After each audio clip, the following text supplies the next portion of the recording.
करने स्टार्ट करने से पहले हम प्रभु का स्मरण करते हैं और 4 पंक्तियों के साथ मंगल पाठ का वाचन करते हुए सेशन स्टार्ट करते हैं। सभी शिक्षक कृष्ण कांत मुझे प्राथमिक विद्या उत्थान कर 4 पंक्तियों के साथ मंगल पाठ का वाचन करते हैं। मंगलम भगवान वीरो मंगलम गौतम मंगल मंगलम कुंद कुंदाद्य जयम धर्म सुमंगलम सर्व मांगल्य मंगल सर्व कल्याण कारकम प्रधानम सर्वधर्माणां जैनम जयतु शासनम जैनम जयतु शासनम। बोले महाविष्णु में जय पंच परमेश्वर भगवान की जय। ये सम्माननीय में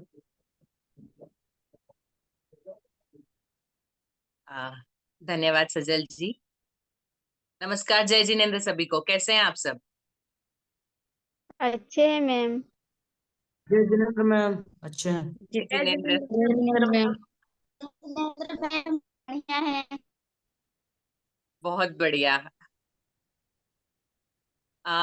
हमने इतने दिनों में जो कुछ सीखा उसका उपयोग आपको हो रहा है स्कूल में? उसका कोई फायदा मिल रहा है? Yes ma'am. जी मैम। जी बढ़िया। जी मैम हो रहा है मैम फायदा। जी जी बहुत बढ़िया। मुझे एक बात बताइए, आज का हमारा जो विषय है वो है गृह कार्य। आप लोग रोज बच्चों को गृह कार्य देते होंगे? जी मैम। जी मैम। आप लोग जी किस मैम। हिसाब से गृह कार्य देते हैं? कोई मुझे बताएंगे किस तरीके से देते हैं? कोई भी 2-3 लोग जो जनरली बता सके मुझे।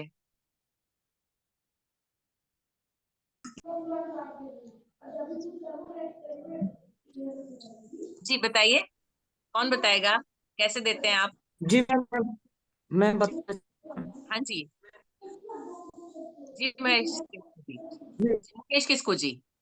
जी जी डेली में हैंड राइटिंग लिखने के लिए बोलते हैं मैम, हिंदी और इंग्लिश दोनों में से। जी दोनों लिख के आने के लिए, और किसी किसी चीज को पढ़ा देने के बाद जिसे याद नहीं हो पाता है उन लोग को याद करने के लिए बोलते हैं मैम। बढ़िया। जी जी और कोई धन्यवाद बताएगा? मैम। जी जी मैम। हाँ जी, कौन बता रहा जय है? जिनेन्द्र मैम। जय जिनेन्द्र। मैम जैसे कि राइटिंग इंग्लिश और हिंदी सभी बच्चे को देते हैं। जो बड़ा है इंग्लिश और हिंदी दोनों ही दिखाते हैं जी राइटिंग बना के। और जो बच्चे छोटे हैं तो सिर्फ उसको लिखने के लिए थोड़ा राइटिंग वो सीखे इसके ठीक वजह। है। और जो वो चीज पढ़ाते हैं याद नहीं रहता है तो उन लोग को बोलते हैं चित्र बना के लाइए या तो फिर उसका नाम याद करके लाना है या लिख के। ये थैंक यू मैम। जी आशा जी धन्यवाद।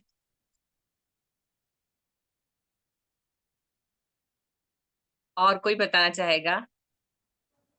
जय जिनेन्द्र मैम। जय जिनेन्द्र। यहाँ तो केजी का बच्चा है मैम, जैसे क से ज्ञ तक भी बच्चों को नहीं आता तो सबसे पहले हम बच्चों को क्या करते हैं कि क से ज्ञ तक एक पेज में सीधी लाइन में लिख के देते हैं, नीचे लिख के आने बोलते हैं कि क लिखे तो क के सीधा में लिख के लाना है, खाए तो खा के सीधे में। और जी ABCD भी देते हैं, तो इसी तरह हम देते हैं बच्चों लोग को। और जो 2 अक्षर वाला शब्द है, 3 अक्षर वाला, जो जैसे पहला है 1 क्लास के 2 क्लास के बच्चों को जो 2 अक्षर 3 अक्षर वाला नहीं पहचान पाता नहीं पढ़ पाता उनको जैसे क जोड़ ला तो कल हुआ, तो उस तरह करके बच्चों को हम होमवर्क देते हैं।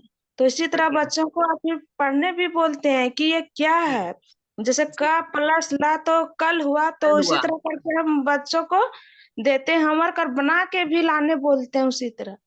जी जी जी मैम। जी बढ़िया सरिता जी। Thank you. जी राजकुमार जी शायद आप कुछ कहना चाह रहे थे। अनम्यूट कर लीजिए प्लीज। सबको अपना अपना बात बोल ही दिया है, वही चीज हमको भी बोलना था। हम लोग भी इसी तरह देते हैं। जैसे जी हम जब साइंस और ज्योग्राफी पढ़ाते हैं तो उसमें आप नक्शा बना के फिगर बना के ही हम लोग को सब बताते हैं। इसके बाद उसी जी के अनुसार ही हम लोग होमवर्क देते हैं। जी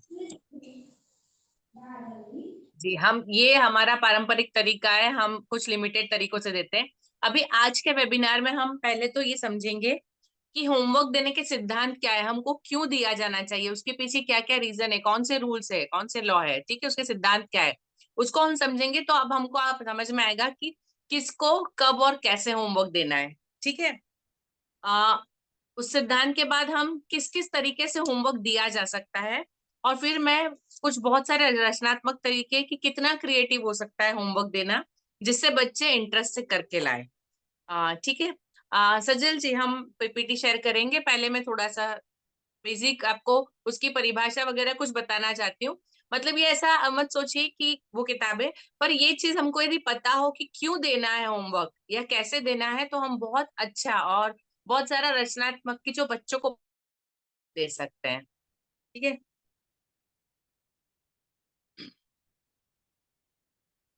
लाइक्स हो रही है मैम? जी हो रही है। आप सब लोग पढ़ पा रहे होंगे कि गृह कार्य वह साधन है जो छात्रों को स्वयं अभ्यास करके सीखने के लिए अवसर प्रदान करता है। गृह कार्य मतलब जिसको बच्चे घर पर करते हैं, अपने घर जाकर करते, जो हमने सिखाया, क्योंकि हम सामने होते हैं जब स्कूल में, तो बच्चे की लिमिटेशन हो जाती है, वो उसको सिर्फ सुनना है, देखना है, ज्यादा उसके पास करने के लिए कोई स्कोप नहीं रहता। जब वो सीखता है, उसने जो सीखा उसको कैसे उपयोग करना वो घर जाकर कर सकता है, तो उसको स्वतंत्रता मिलती है करने के लिए, अभ्यास करने के लिए समय मिलता है। इसके द्वारा छात्रों को कक्षा के बाहर सीखने के अनुभव प्राप्त होते हैं। एक शिक्षक जो होता है वो जब पढ़ाता है, तो मतलब ऐसे कहावत है कि एक शिक्षक का असर सिर्फ उस समय के लिए नहीं होता है कि जब वो बच्चे के सामने होता है, लेकिन जब बच्चे के सामने ना भी हो तब भी उसके शिक्षक का और उसकी शिक्षा का असर बच्चे पर रहता है। आज भी आप और हम लोग जब कोई चीज पढ़ते होंगे, कई बार ऐसा होता है कि हमको हमारे शिक्षकों ने जैसे पढ़ाया था, जैसे समझाया था, या कोई चीज ऐसी थी जो हमको बहुत अच्छे से याद रह गई है, तो आज भी जब हम उसको, मतलब वो चीज सामने आती है, तो हमको वो शिक्षक याद आते हैं, है ना। हम उसको कोरिलेट कर सकते हैं, हमने जब पहली बार वो सीखा था तो कैसे सीखा था या क्या हमने सीखा था, आज भी हमको याद आता है। तो हमारे शिक्षक जिन्होंने हमको सालों पहले पढ़ाया था, आज भी उनका असर यदि हम पे है, तो हम जिनको पढ़ाएंगे उन पे हमारा असर बहुत लंबे समय तक रहने वाला है। एक हमारे यहाँ मतलब ऐसे जनरली बोलते हैं कि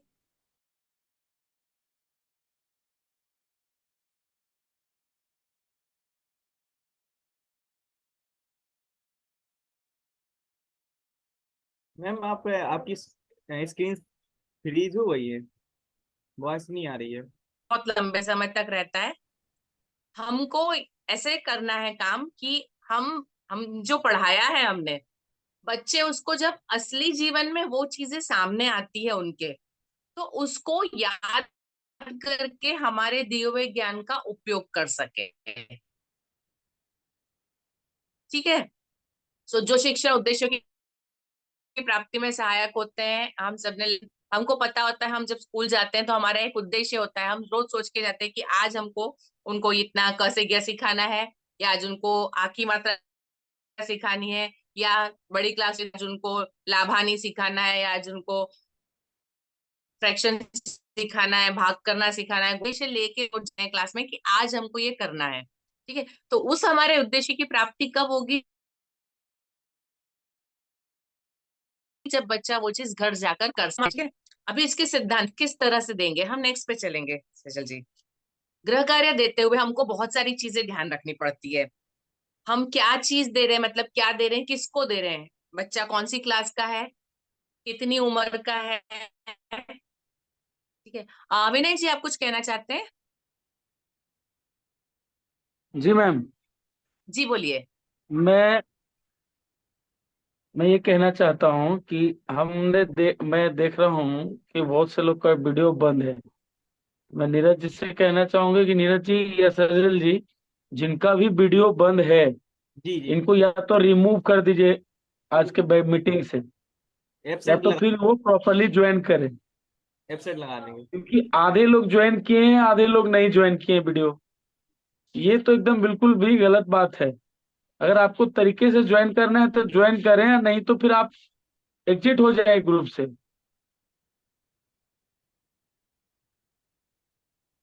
ये तो कोई मजाक नहीं हो रहा है। बार बार बताया जाता है कि वीडियो प्रॉपरली आप ऑन रखें, तो फिर वीडियो ऑफ करके क्या मतलब निकलता है? ये खुशबू मेहता नाम से कौन सा डिवाइस ज्वाइन है?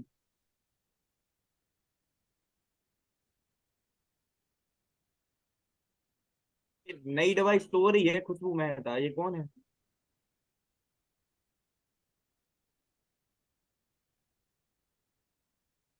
मुकेश जी वीडियो ऑन करें। Thank you ma'am. जी विनय जी।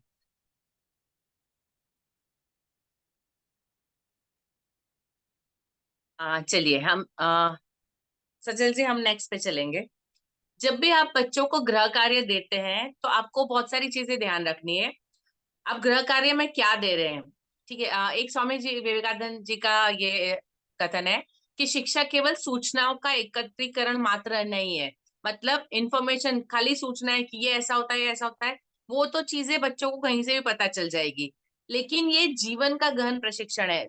हम जितना भी पढ़ाते हैं, हमारा जितना भी करिकुलम सरकार ने बना के रखा है, जिस जो एनसीईआरटी की या हम स्टेट बोर्ड की बुक्स फॉलो करते हैं, उन लोगों ने हर चीज सोच समझ के बनाई है कि किस उम्र में किस बच्चे को किस चीज का ज्ञान होना चाहिए। ठीक है। सरकार की जो मतलब एक परिभाषा होती है कि कोई भी इंसान पढ़ा लिखा जिसको बोलते हैं, है ना, लिटरेट पर्सन जिसको बोला जाता है, पढ़ा लिखा इंसान, तो उसकी परिभाषा क्या है कि कोई भी एक व्यक्ति जो 6 साल से उम्र में बड़ा है, एक भाषा को जानता है, उसको इतना लिखना पढ़ना आता है, उस भाषा को लिखना और पढ़ना, कि वो अपना रोज बरोज का कामकाज, छोटे मोटे हिसाब किताब, अपनी चीजें पढ़ना, जैसे उसको जिंदगी की जितनी जरूरत है उसको अपना नाम लिखना आना चाहिए। वो कहीं पे खरीदने जाता है तो उसको हिसाब करना आना चाहिए कि किलो का भाव क्या है, आधा किलो का भाव क्या है। ठीक है, उसको वो पढ़ना आना चाहिए। इतना बेसिक अक्षरों का ज्ञान और अंकों का ज्ञान यदि इतना है तो वो इंसान पढ़े लिखे की श्रेणी में आता है। ठीक है। तो हमको पता है पहली दूसरी के जो बच्चे हैं जिनको एक भाषा आ जाती है, जो सेंटेंस पढ़ सकते हैं, जो थोड़ा बहुत हिसाब जोड़ घटाव कर सकते हैं, तो वो लोग लिटरेट पर्सन कहलाते हैं।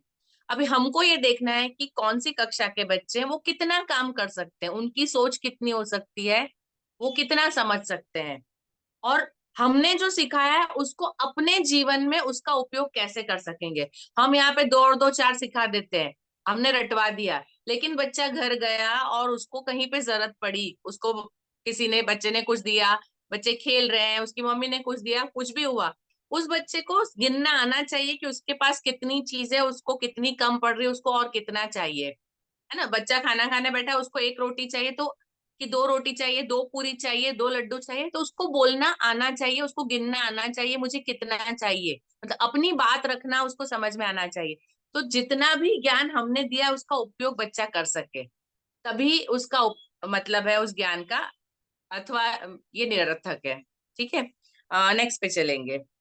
अभी जब हम होमवर्क देते हैं गृह कार्य, तो उसके कुछ सिद्धांत होते हैं, हमको कुछ चीजें ध्यान रखनी होती है। सबसे पहला है उपयुक्तता का सिद्धांत। मतलब क्या?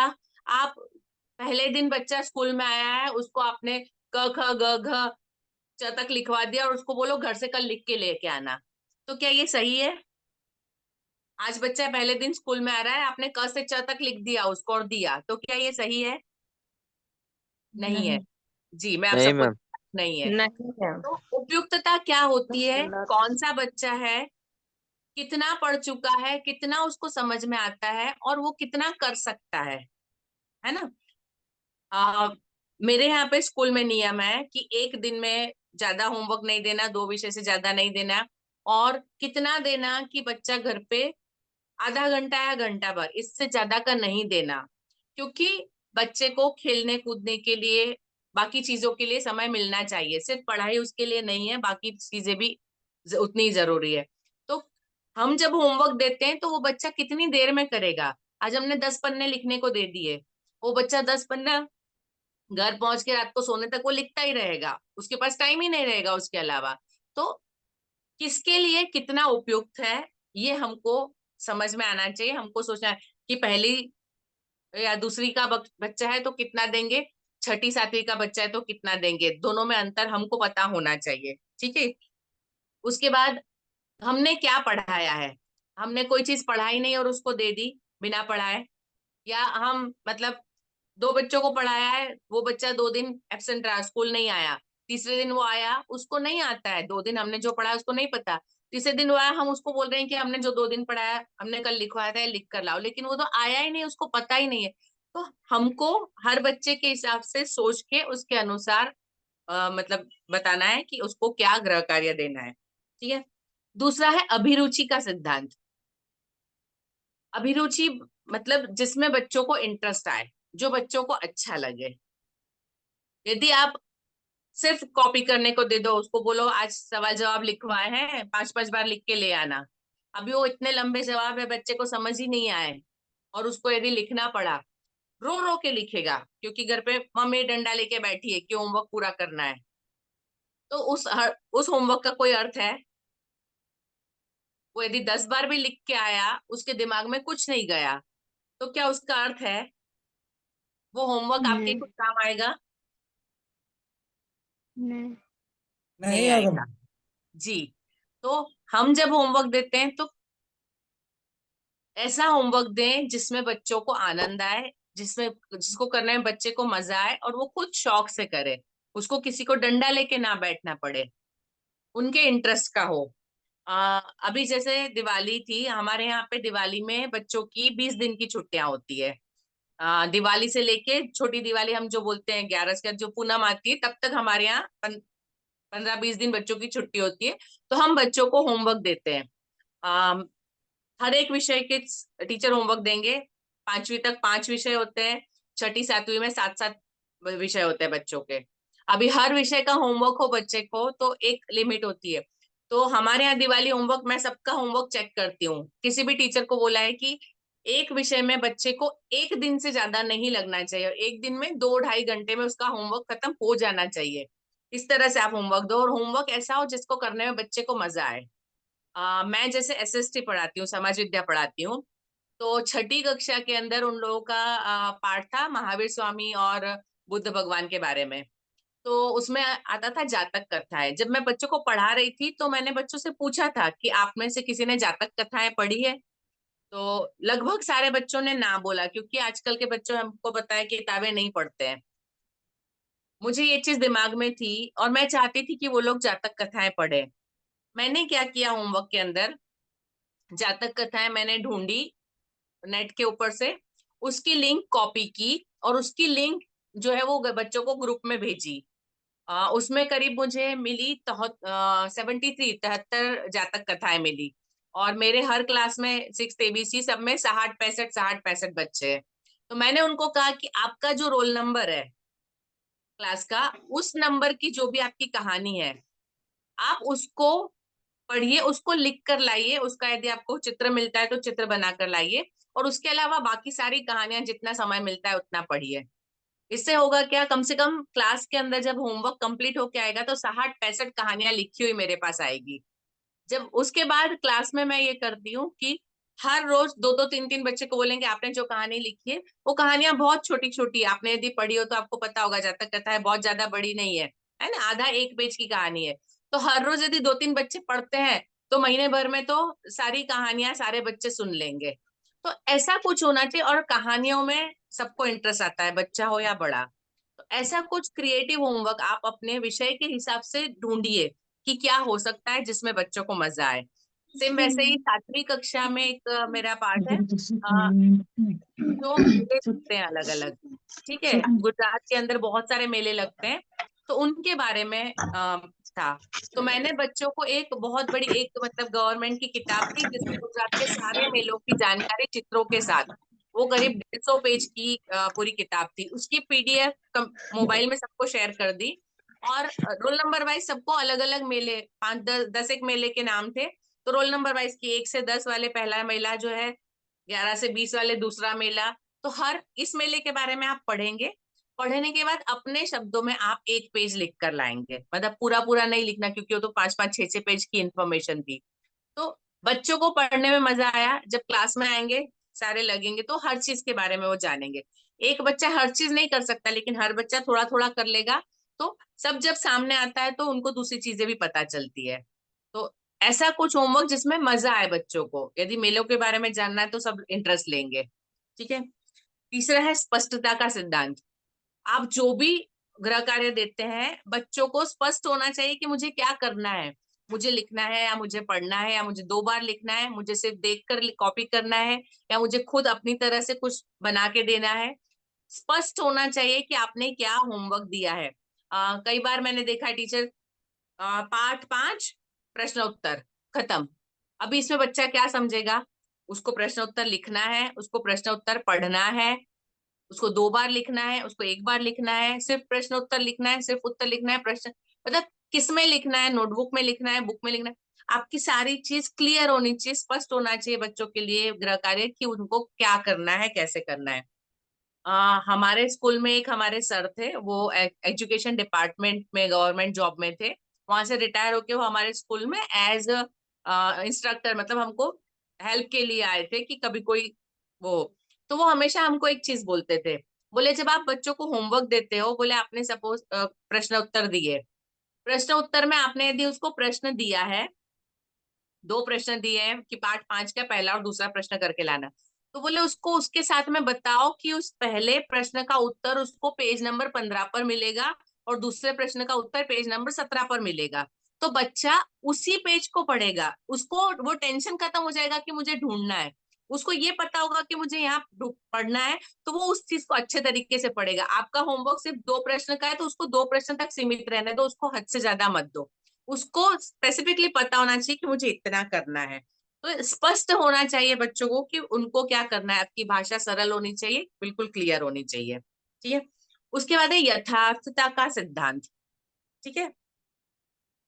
ऐसा होमवर्क हो जो बच्चे खुद कर सके।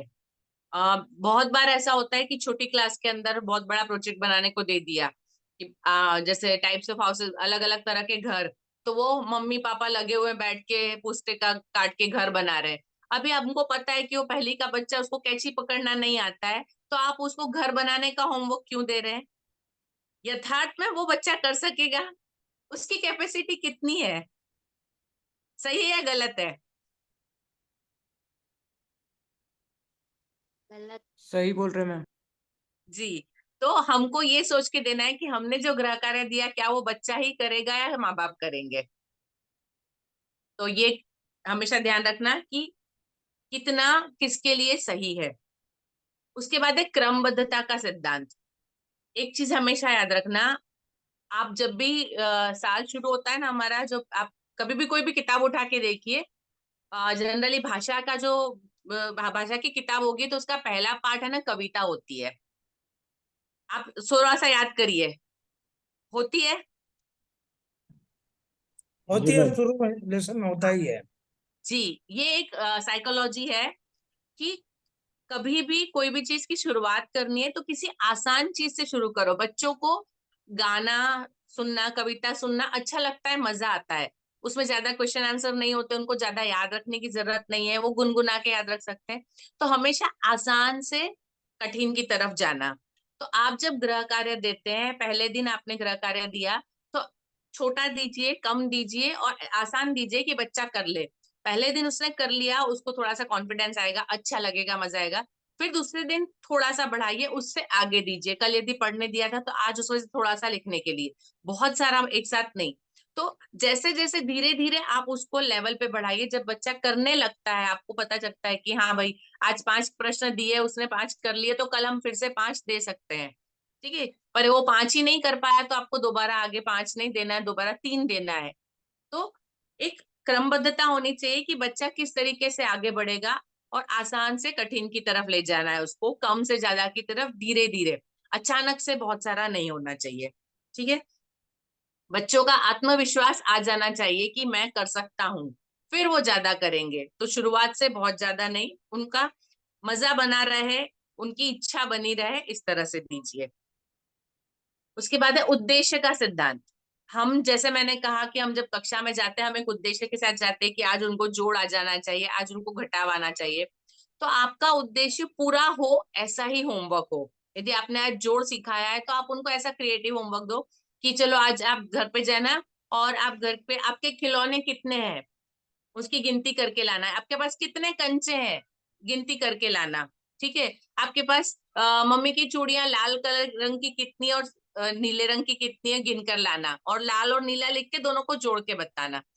क्रिएटिव, बहुत बड़ा बहुत कुछ ऐसा सोचने की जरूरत नहीं है, बहुत साधारण चीजें होती है, सिंपल चीजें। आप जितना उनके लेवल पे कि बच्चा घर जाके किस किस चीज को देखता है, किस चीज से के साथ खेलता है, किसके साथ काम करता है, वो माँ के आसपास रहता है, वो घर की चीजों को देखता है, वो घर के बर्तन देखता है, घर की कुर्सी टेबल देखता है, पर्दे देखता है, दरवाजे खिड़कियां।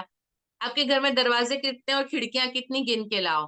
2 दरवाजे हैं, 3 खिड़कियां हैं, तो 3 और 2 कितना हुआ टोटल? आपके घर से बाहर निकलने के कितने रास्ते हुए? 5 हुए। तो जितना मतलब उनके लेवल पे आप जा सकते हो उतना उनके लेवल से उनको दो।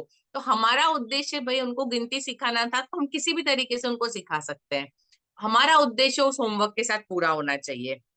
उसके बाद है मितव्ययिता का सिद्धांत। ऐसा कोई भी होमवर्क मतलब प्रोजेक्ट वर्क या ऐसा कुछ ना हो कि जिसमें उनको बाहर से खर्चा करना पड़े, है ना। बहुत सारी बार ऐसा होता है, ये बना के लाना, वो बना के लाना, बच्चे घर जाके होमवर्क दिया है इतना तो करना पड़ेगा, वो मम्मी बाजार जाती है स्टेशनरी वाले के वहां, उसका इतनी सारी चीजों का बिल बड़ा हो गया, ये वाला चार्ट पेपर भी चाहिए, उसमें स्केच पेन भी चाहिए, कलर भी चाहिए, उसके ऊपर स्टिकर भी लगाना है, उसके ऊपर ये भी लगाना है, वो भी लगाना है। नहीं, ऐसा नहीं होना चाहिए। होमवर्क ऐसा होना चाहिए कि उनके आसपास जो चीजें मिल जाती है उसका उपयोग वो कैसे कर सकते हैं, कैसे उसको क्रिएटिवली। तो कभी भी मतलब पेरेंट्स के ऊपर, जो अभिभावक है उनके ऊपर कोई अलग से खर्चा बढ़े, ऐसा कोई होमवर्क नहीं देना चाहिए। शायद गाँवों में ऐसा कम होता है लेकिन शहरों में ये बहुत ज्यादा होता है। दिखाने के लिए, दिखावे के लिए बहुत सारे खर्चे करवाए जाते हैं। तो पर खासकर प्राइवेट स्कूल में। गृह कार्य के लिए कभी भी कोई ऐसा खर्चा ना हो, ये हमको देखना है, ठीक है। एक लास्ट है संतुलन का सिद्धांत। जैसे मैंने आपको बताया कि मेरे स्कूल में नियम है कि एक दिन में 2 विषय से ज्यादा का होमवर्क नहीं देना है। यदि तीसरे विषय का शिक्षक ने लिखा है बोर्ड पे तो उसको नीचे लिखना पड़ेगा कि आपको 2 दिन के बाद जमा करवाना है, मतलब तुरंत नहीं करना है। तो एक संतुलन होना चाहिए कि एक बच्चा है, 6 साल का बच्चा है, वो कम से कम 5 घंटे स्कूल के अंदर रहता है, उसके आने जाने में घंटा भर बिगड़ जाता है, मतलब उसका ऑलमोस्ट 1/3 डे, 1/3 दिन तो खत्म हो गया है। उसके पास 3-4 घंटे उसको चाहिए खाने पीने नहाने धोने खेलने के लिए। उसके पास कितना टाइम बचता है? 8 घंटे वो सोने वाला है, तो हार्डली उसके पास 1 घंटा या 2 घंटा बचा है। और उसमें यदि आप 4 विषय का होमवर्क दोगे तो वो कैसे करेगा? आपको ये सोचना है कि वो बच्चा कितना कर सकता है।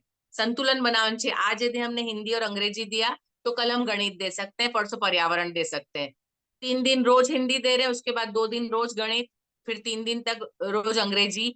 नहीं, एक संतुलन बनाना चाहिए। हफ्ते में एक बार सारे विषय आ जाए तो जब अगला हफ्ता आएगा तो उसको गैप नहीं होगा ज्यादा, क्योंकि आप 2-2 दिन 3-3 दिन एक विषय दे दिया तो वो जो पहला विषय था उसका नंबर आते आते 10 दिन निकल जाएंगे। 10 दिन तक तो बच्चा भूल चुका होगा कि उसने क्या पढ़ा था। तो संतुलन होना चाहिए। अ, एक मतलब जो जनरल गवर्नमेंट का रूल है उनके हिसाब से पहली दूसरी कक्षा में होमवर्क होना ही नहीं चाहिए, ठीक है। होता भी है तो सिर्फ पढ़ने याद करने के लिए थोड़ा बहुत, कि बच्चा जितना पढ़ा है उसको रिवाइज कर ले। और उसके बाद जो प्राइमरी है, हम 8वीं तक के बच्चे हैं, उनको हर रोज 1 घंटे से ज्यादा का होमवर्क नहीं देना। 1 घंटे के अंदर उनका होमवर्क खत्म हो जाए सारे से विषय का, इस तरीके से। माध्यमिक मतलब जो 9वीं 10वीं के बच्चे होते हैं उनको हद से हद 2 घंटे का गृह कार्य देना। और उच्चतर माध्यमिक जो 11वीं और 12वीं के बच्चे होते हैं उनको 3 घंटे से ज्यादा का होमवर्क नहीं देना। ये गवर्नमेंट का रूल है, ठीक है। हमारा जो शिक्षा का नियम बने हुए उसके नियम के हिसाब से इतना ही देना है होमवर्क, उसके अलावा नहीं। इसके साथ क्या होता है, हम लोग टेस्ट लेते हैं, वीकली टेस्ट आता है, मंथली टेस्ट, यूनिट टेस्ट आ जाते हैं, तो बच्चों को उसकी पढ़ाई करनी होती है। कई बार ये होता है कि बच्चों का होमवर्क ही इतना होता है कि वो अपने तरीके से पढ़ना चाहें तो पढ़ ही नहीं पाते हैं। तो एक संतुलन बना के रखना है कि हफ्ते में कम से कम एक दिन ऐसा हो कि बच्चे को अपने तरीके से, उसको जो चीज नहीं आई या जो चीज में वो मेहनत करना चाहता है, जो चीज याद करना चाहता है, टेस्ट की तैयारी करना चाहता है, तो वो कर सके। तो 1 या 2 दिन उसको ऐसा होना चाहिए कि होमवर्क ना मिले या कम मिले, ठीक है। तो मुझे एक बात बताइए, आप लोगों के यहाँ होमवर्क में संतुलन रहता है? एक ही टीचर पढ़ाते हैं या विषय अलग अलग शिक्षक पढ़ाते हैं? अलग अलग टीचर्स। जी, अलग अलग पढ़ाते हैं, तब तो बहुत जरूरी है। हमारे यहाँ पे भी ऐसा होता है, अलग अलग टीचर। तो हम क्या करते हैं, बोर्ड के राइट साइड में एक लकीर खींच के रखते हैं, उसके ऊपर हेडिंग लगा होता है होमवर्क। तो वहां पे जिस टीचर ने होमवर्क दिया, आज जैसे पहले पीरियड में दूसरे पीरियड में कोई टीचर है, उन्होंने होमवर्क दिया, उन्होंने बोर्ड पे लिख दिया, तो उसके बाद वाले टीचर देखेंगे कि क्या होमवर्क मिला है, वो सोच के ही वो आगे होमवर्क लिखेंगे। नहीं तो वो बच्चों को बोलेंगे मैं होमवर्क कल दूंगी, कल उस टीचर को बोलना वो होमवर्क ना दे। तो ये एक संतुलन बनाते हैं हम। आप लोग करते हैं ये? आप अलग अलग विषय के शिक्षक आपस में संतुलन बनाते हैं? कि या टीचर का अभाव में ऐसा नहीं होता है, जो भी रहते हैं हम ही लोग। इसके बाद जो टीचर है, मैंने दो चार ही टीचर जो अपने अपने रहते हैं, बाकी तो यहाँ तो टीचर का बहुत कमी है स्कूलों में। अच्छा सब्जेक्ट वाइज टीचर है ही नहीं उतना है हम लोग का। प्राइमरी स्कूल या मिडिल स्कूल में अच्छा टीचर का अभाव बहुत सारा है यहाँ पे। अच्छा। तो फिर तो एक ही आप, टीचर आपको एक से 8 क्लास तक का देखना पड़ जाता है, इतना सारा है। ओ हो जी, तब तो आपको पता होगा कि कौन से बच्चे को कौन सा होमवर्क दिया है, तो एक ही विषय दें हम। यस। जी जी राजकुमार जी, ठीक है। तो ये बेसिक नियम सबको पता चल गए गृह कार्य देने के। अब जब आप अगली बार गृह कार्य देंगे तो इन बातों का ध्यान रखेंगे, ठीक है? यस और no? Yes ma'am. Yes ma'am. Yeah ma'am. जी जी। ठीक है, चलिए यस अभी मैम। जी धन्यवाद। आ, सजल जी नेक्स्ट स्लाइड पे चलेंगे। अभी गृह कार्य किस किस तरीके से हम दे सकते हैं, ठीक है? पहला होता है लिखना। आप सबने बताया, आप सब देते हैं, ठीक है। लिखने के लिए प्रश्नोत्तर देते हैं, शब्द देते हैं, पुनरावर्तन देते हैं, हमने जो सिखाया वो, या बच्चे अपने आप से जो उस बारे में समझते हैं। आज जैसे मैंने कोई निबंध बताया, या मैंने कोई कहानी सुनाई, या मैंने कोई पाठ समझाया, कोई कविता बताई, उसके बारे में बच्चे क्या सोचते हैं उस विषय के बारे में, बच्चे उसको कैसे देखते हैं। तो हम बच्चों को इस तरीके से दे सकते हैं लिखने के लिए, या तो कॉपी करके या अपने आप से, ठीक है। पढ़ना, दो चीजें होती है इसके अंदर, एक तो जो हमने पढ़ाया है वो पढ़ना, और एक हम जो पढ़ाने वाले हैं वो पढ़ना। मैं एसएसटी पढ़ाती हूँ समाज विद्या, तो मैं बच्चों को बोलती हूँ कि मेरे पास स्कूल में जब मैं पढ़ाने वाली हूँ, उनको पता होता है कल मैं क्या पढ़ाऊंगी, तो उसको आप एक बार घर से पढ़ कर आइए। उससे ये होता है बच्चों को जो शब्द नहीं पता चलते, क्योंकि छठी सातवीं का जो सामाजिक अध्ययन है उसमें बहुत सारे नए शब्द आते हैं, नई नई कंसेप्ट आती है, तो बच्चों को बोलती हूँ आप घर से पढ़कर आइए, और जितने शब्द आपको नहीं समझ में आए उसके नीचे लाइन करके आइए, ताकि जब मैं आपको समझाती हूँ पढ़ाती हूँ तो आपको, यदि मैंने उस शब्द का मतलब आपको बताया, नहीं समझ आया आपको, तो आप मुझे उसी वक्त उसको पूछ सको कि इसका मतलब क्या है, ठीक है। मेरे बहुत सारे बच्चे करते हैं, और जब वो मतलब पेंसिल लेकर बैठते हैं, मेरे क्लास में सबको बोला हुआ है कि जब मैं पढ़ाऊंगी तो आप किताब खोलकर अपने हाथ में पेंसिल रखोगे, और मेरे मतलब पढ़ा लेने के बाद आप देखोगे तो बच्चों की किताब में हर जगह कहीं ना कुछ लिखा होता है, क्योंकि जो शब्द होते हैं उनके अर्थ जब तक वो नहीं जानेंगे उसका उपयोग नहीं समझेंगे। तो हर बच्चे को बोला हुआ है कि आपको जो शब्द मैं बोलती हूँ, क्योंकि मैं दो भाषा यूज करती हूँ, अंग्रेजी मीडियम में पढ़ाती हूँ, तो अंग्रेजी बोल के उसी को शब्द को हिंदी में क्या कहा जाता है मैं उसको दोनों चीजें समझाती हूँ, तो बच्चा उसको तुरंत लिख लेता है जो जो शब्द उसको लगता है कठिन। और यदि कई बार ऐसा होता है कि कुछ एक शब्द ऐसे होते हैं कि बच्चों को मतलब मैंने यदि हिंदी में बोला तो वो लोग उसको मैच नहीं कर पाते कि ये इस शब्द के लिए हिंदी शब्द ये बोला है मैडम ने, तो वो खड़े होके पूछते हैं और उसको लिखते हैं। तो बच्चों को पढ़ना पहले और बाद में क्यों जरूरी है मैंने बताया। तो जो बड़े बच्चे हैं जिनको जरूरी है आप उनको पहले पढ़ के आने को बोलिए, ठीक है। उसके बाद तीसरा है याद करना, जो पढ़ाया है उसको या जो लिखवाया है उसको, मतलब याद करना कैसे समझाना है बच्चों को। एक कहावत है कि जो युद्ध का समय होता है, जो सैनिक होते हैं उनके लिए जो युद्ध का समय होता है वो तो युद्ध करने का समय होता है, लेकिन जितना समय शांति का होता है जब युद्ध नहीं चल रहा है वो तैयारी का समय होता है। जितना समय शांति का है उस पूरे समय सारे सैनिक लोग हमेशा तैयारी करते हैं, क्योंकि जब भी युद्ध होगा उनके पास और कोई टाइम नहीं होगा, उन्होंने जो किया है उसको सीधा करना है उनको। तो सेम वैसे मैं बच्चों को समझाती हूँ कि जिस दिन एग्जाम है उस दिन तो आपको लिखना है, उस दिन पढ़ने का तैयारी का समय वो नहीं है। तैयारी का समय कब है? जब आपकी एग्जाम नहीं है। आपको याद कब करना है? जब आपकी एग्जाम नहीं है, आप टेंशन फ्री हो, आप आराम से बैठे हो, आपको आज सिर्फ एक ही होमवर्क है, तो आपने जो पढ़ लिया, जो लेसन खत्म हो गए, एक याद करो, दो याद करो, जितना आपको मन में आता है याद करो, जितना। लेकिन तैयारी का समय वो होता है जब एग्जाम नहीं है। एग्जाम के दिन तो सब लोग पढ़ेंगे, सब याद करेंगे, वो तो उसमें मतलब सीधे तलवार लेके निकल पड़ना है आपको, तब उसको धार करने नहीं बैठेंगे। तो तैयारी का समय जब शांति का समय है, जब कोई एग्जाम नहीं है। तो हर रोज बच्चों को एक प्लानिंग करना सिखाइए। बच्चों को बताइए कि हमने आज पाठ पढ़ा है, तो आप आज यदि मैंने 2 क्वेश्चन आंसर लिखवाए तो आज घर से उन 2 को आप याद कर लो। कल दूसरे 2 लिखवाएंगे तो कल आपको सिर्फ 2 याद करने रहेंगे, 4 नहीं। और जब एग्जाम आएगी तब सारे 10 एक साथ याद करने पड़ेंगे। पर यदि आप ये पहले कर चुके तो तब आखिरी के 2 ही याद करने की जरूरत पड़ेगी, सारे नहीं। पहले के याद किए हुए हैं तो आप उसको सिर्फ एक बार पढ़ सकते हो। तो ये चीज बच्चों को जरूर समझाइएगा। और जैसे मैंने आपको समझाया, आप यदि इस तरीके से ये उदाहरण देके समझाएंगे तो डेफिनेटली बच्चे समझेंगे। ठीक है? तो याद करना कैसे करना, प्लानिंग उनको बताना है। मैं क्या करती हूँ, जैसे परीक्षा आने वाली होती है, फाइनल एग्जाम होती है, उसके पहले 1 आध महीने पहले मैं बच्चों को बोर्ड के ऊपर प्लानिंग बताती हूँ। कैसे बताती हूँ? मैं बोर्ड के ऊपर लिखती हूँ कि अभी कितने दिन हमारे पास बाकी बचे हैं। ठीक है? बच्चों को बोलती हूँ आप इसके दिन लिख लो कि हमारे पास 30 या 35 दिन बचे हैं, 35 दिन बाकी है हमारे एग्जाम के लिए। आपके पास विषय कितने हैं? 7 विषय है, तो सीधा हिसाब है 7 पंजे 35, है ना? हर एक विषय के लिए आपके पास 5 दिन है। एक विषय के लिए 5 दिन है, उस एक विषय में आपके सिलेबस में कितने लेसन आने वाले हैं? 7 लेसन आने वाले हैं सपोज, है ना? आपके 7 लेसन आने वाले हैं। तो अब आप ये सोचिए कि आपको एक दिन में कितने लेसन याद करने पड़ेंगे। तो आपको एक दिन में कम से कम 1.5 लेसन याद करना पड़ेगा, तो आप एक विषय कर पाएंगे। अब इसमें हर विषय जरूरी नहीं है कि 5 दिन में खत्म हो सकता है बच्चे का गणित कमजोर है तो उसको 7 दिन चाहिए, या उसको हिंदी बहुत अच्छे से आता है तो वो 2 दिन में खत्म कर सकता है। तो मैं बच्चों को बताती हूँ आप अपने हिसाब से पहले सेट करो कि आपको हिंदी के लिए कितने दिन चाहिए, गणित के लिए कितने चाहिए, अंग्रेजी के लिए कितने चाहिए। वो आपने दिन लिख लिए। उसके बाद आप अपने हाथ सेट करो कि भाई आप गणित के 2 पार्ट पहले करोगे, उसके बाद आप अंग्रेजी का 1 करोगे, उसके बाद एक हिंदी का 1 करोगे। तो आप अपना हिसाब लगाओ कि आपकी एग्जाम शुरू होने के 3 दिन पहले आपका सारा कोर्स एक बार आपको याद करके खत्म हो गया।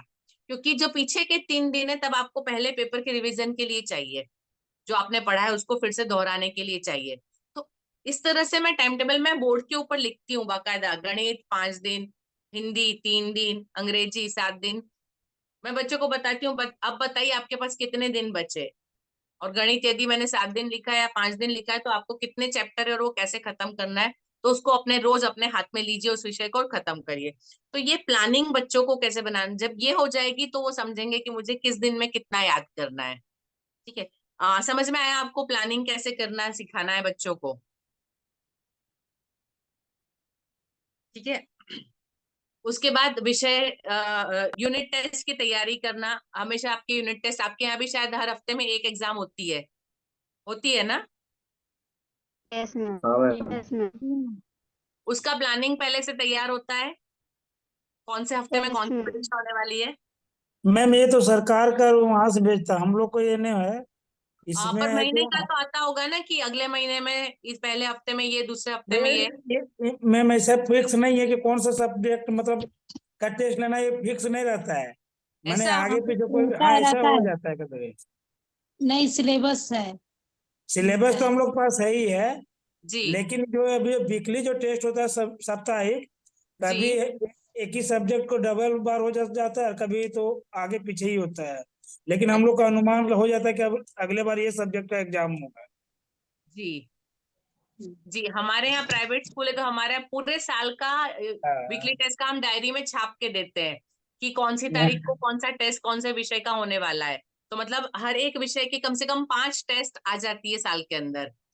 तो यदि हम्म। आपको अनुमान है कि कौन सी टेस्ट आने वाली है तो बच्चों को इस हिसाब से प्लानिंग करवाइए, उस ऐसे हिसाब से होमवर्क दीजिए, उस हिसाब से याद करवाइए। ठीक है? तो यूनिट टेस्ट की तैयारी के हिसाब से आपको होमवर्क देना है, ताकि बच्चे अगली टेस्ट के लिए उतना जितना सिलेबस है उतना तैयार करके रखें। ठीक है?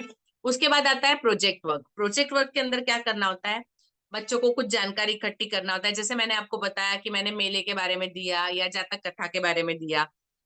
आप यदि साहित्य पढ़ा रहे हैं तो आप उनको साहित्यकारों के या लेखकों के या कवियों की जीवनी या उनके बारे में जानकारी के लिए दे सकते हैं।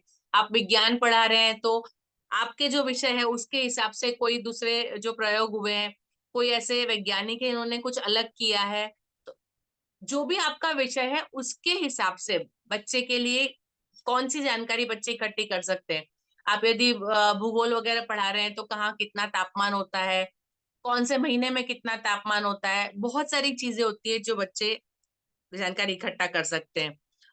हमने जो विषय पढ़ा है उसके बारे में चित्र बनाना, हर एक विषय के लिए बहुत सारे अलग अलग, मैथ्स के अंदर भी बहुत सारे शेप्स होते हैं अलग अलग, बनाना उस शेप की कौन सी चीजें होती है उसके चित्र बनाना।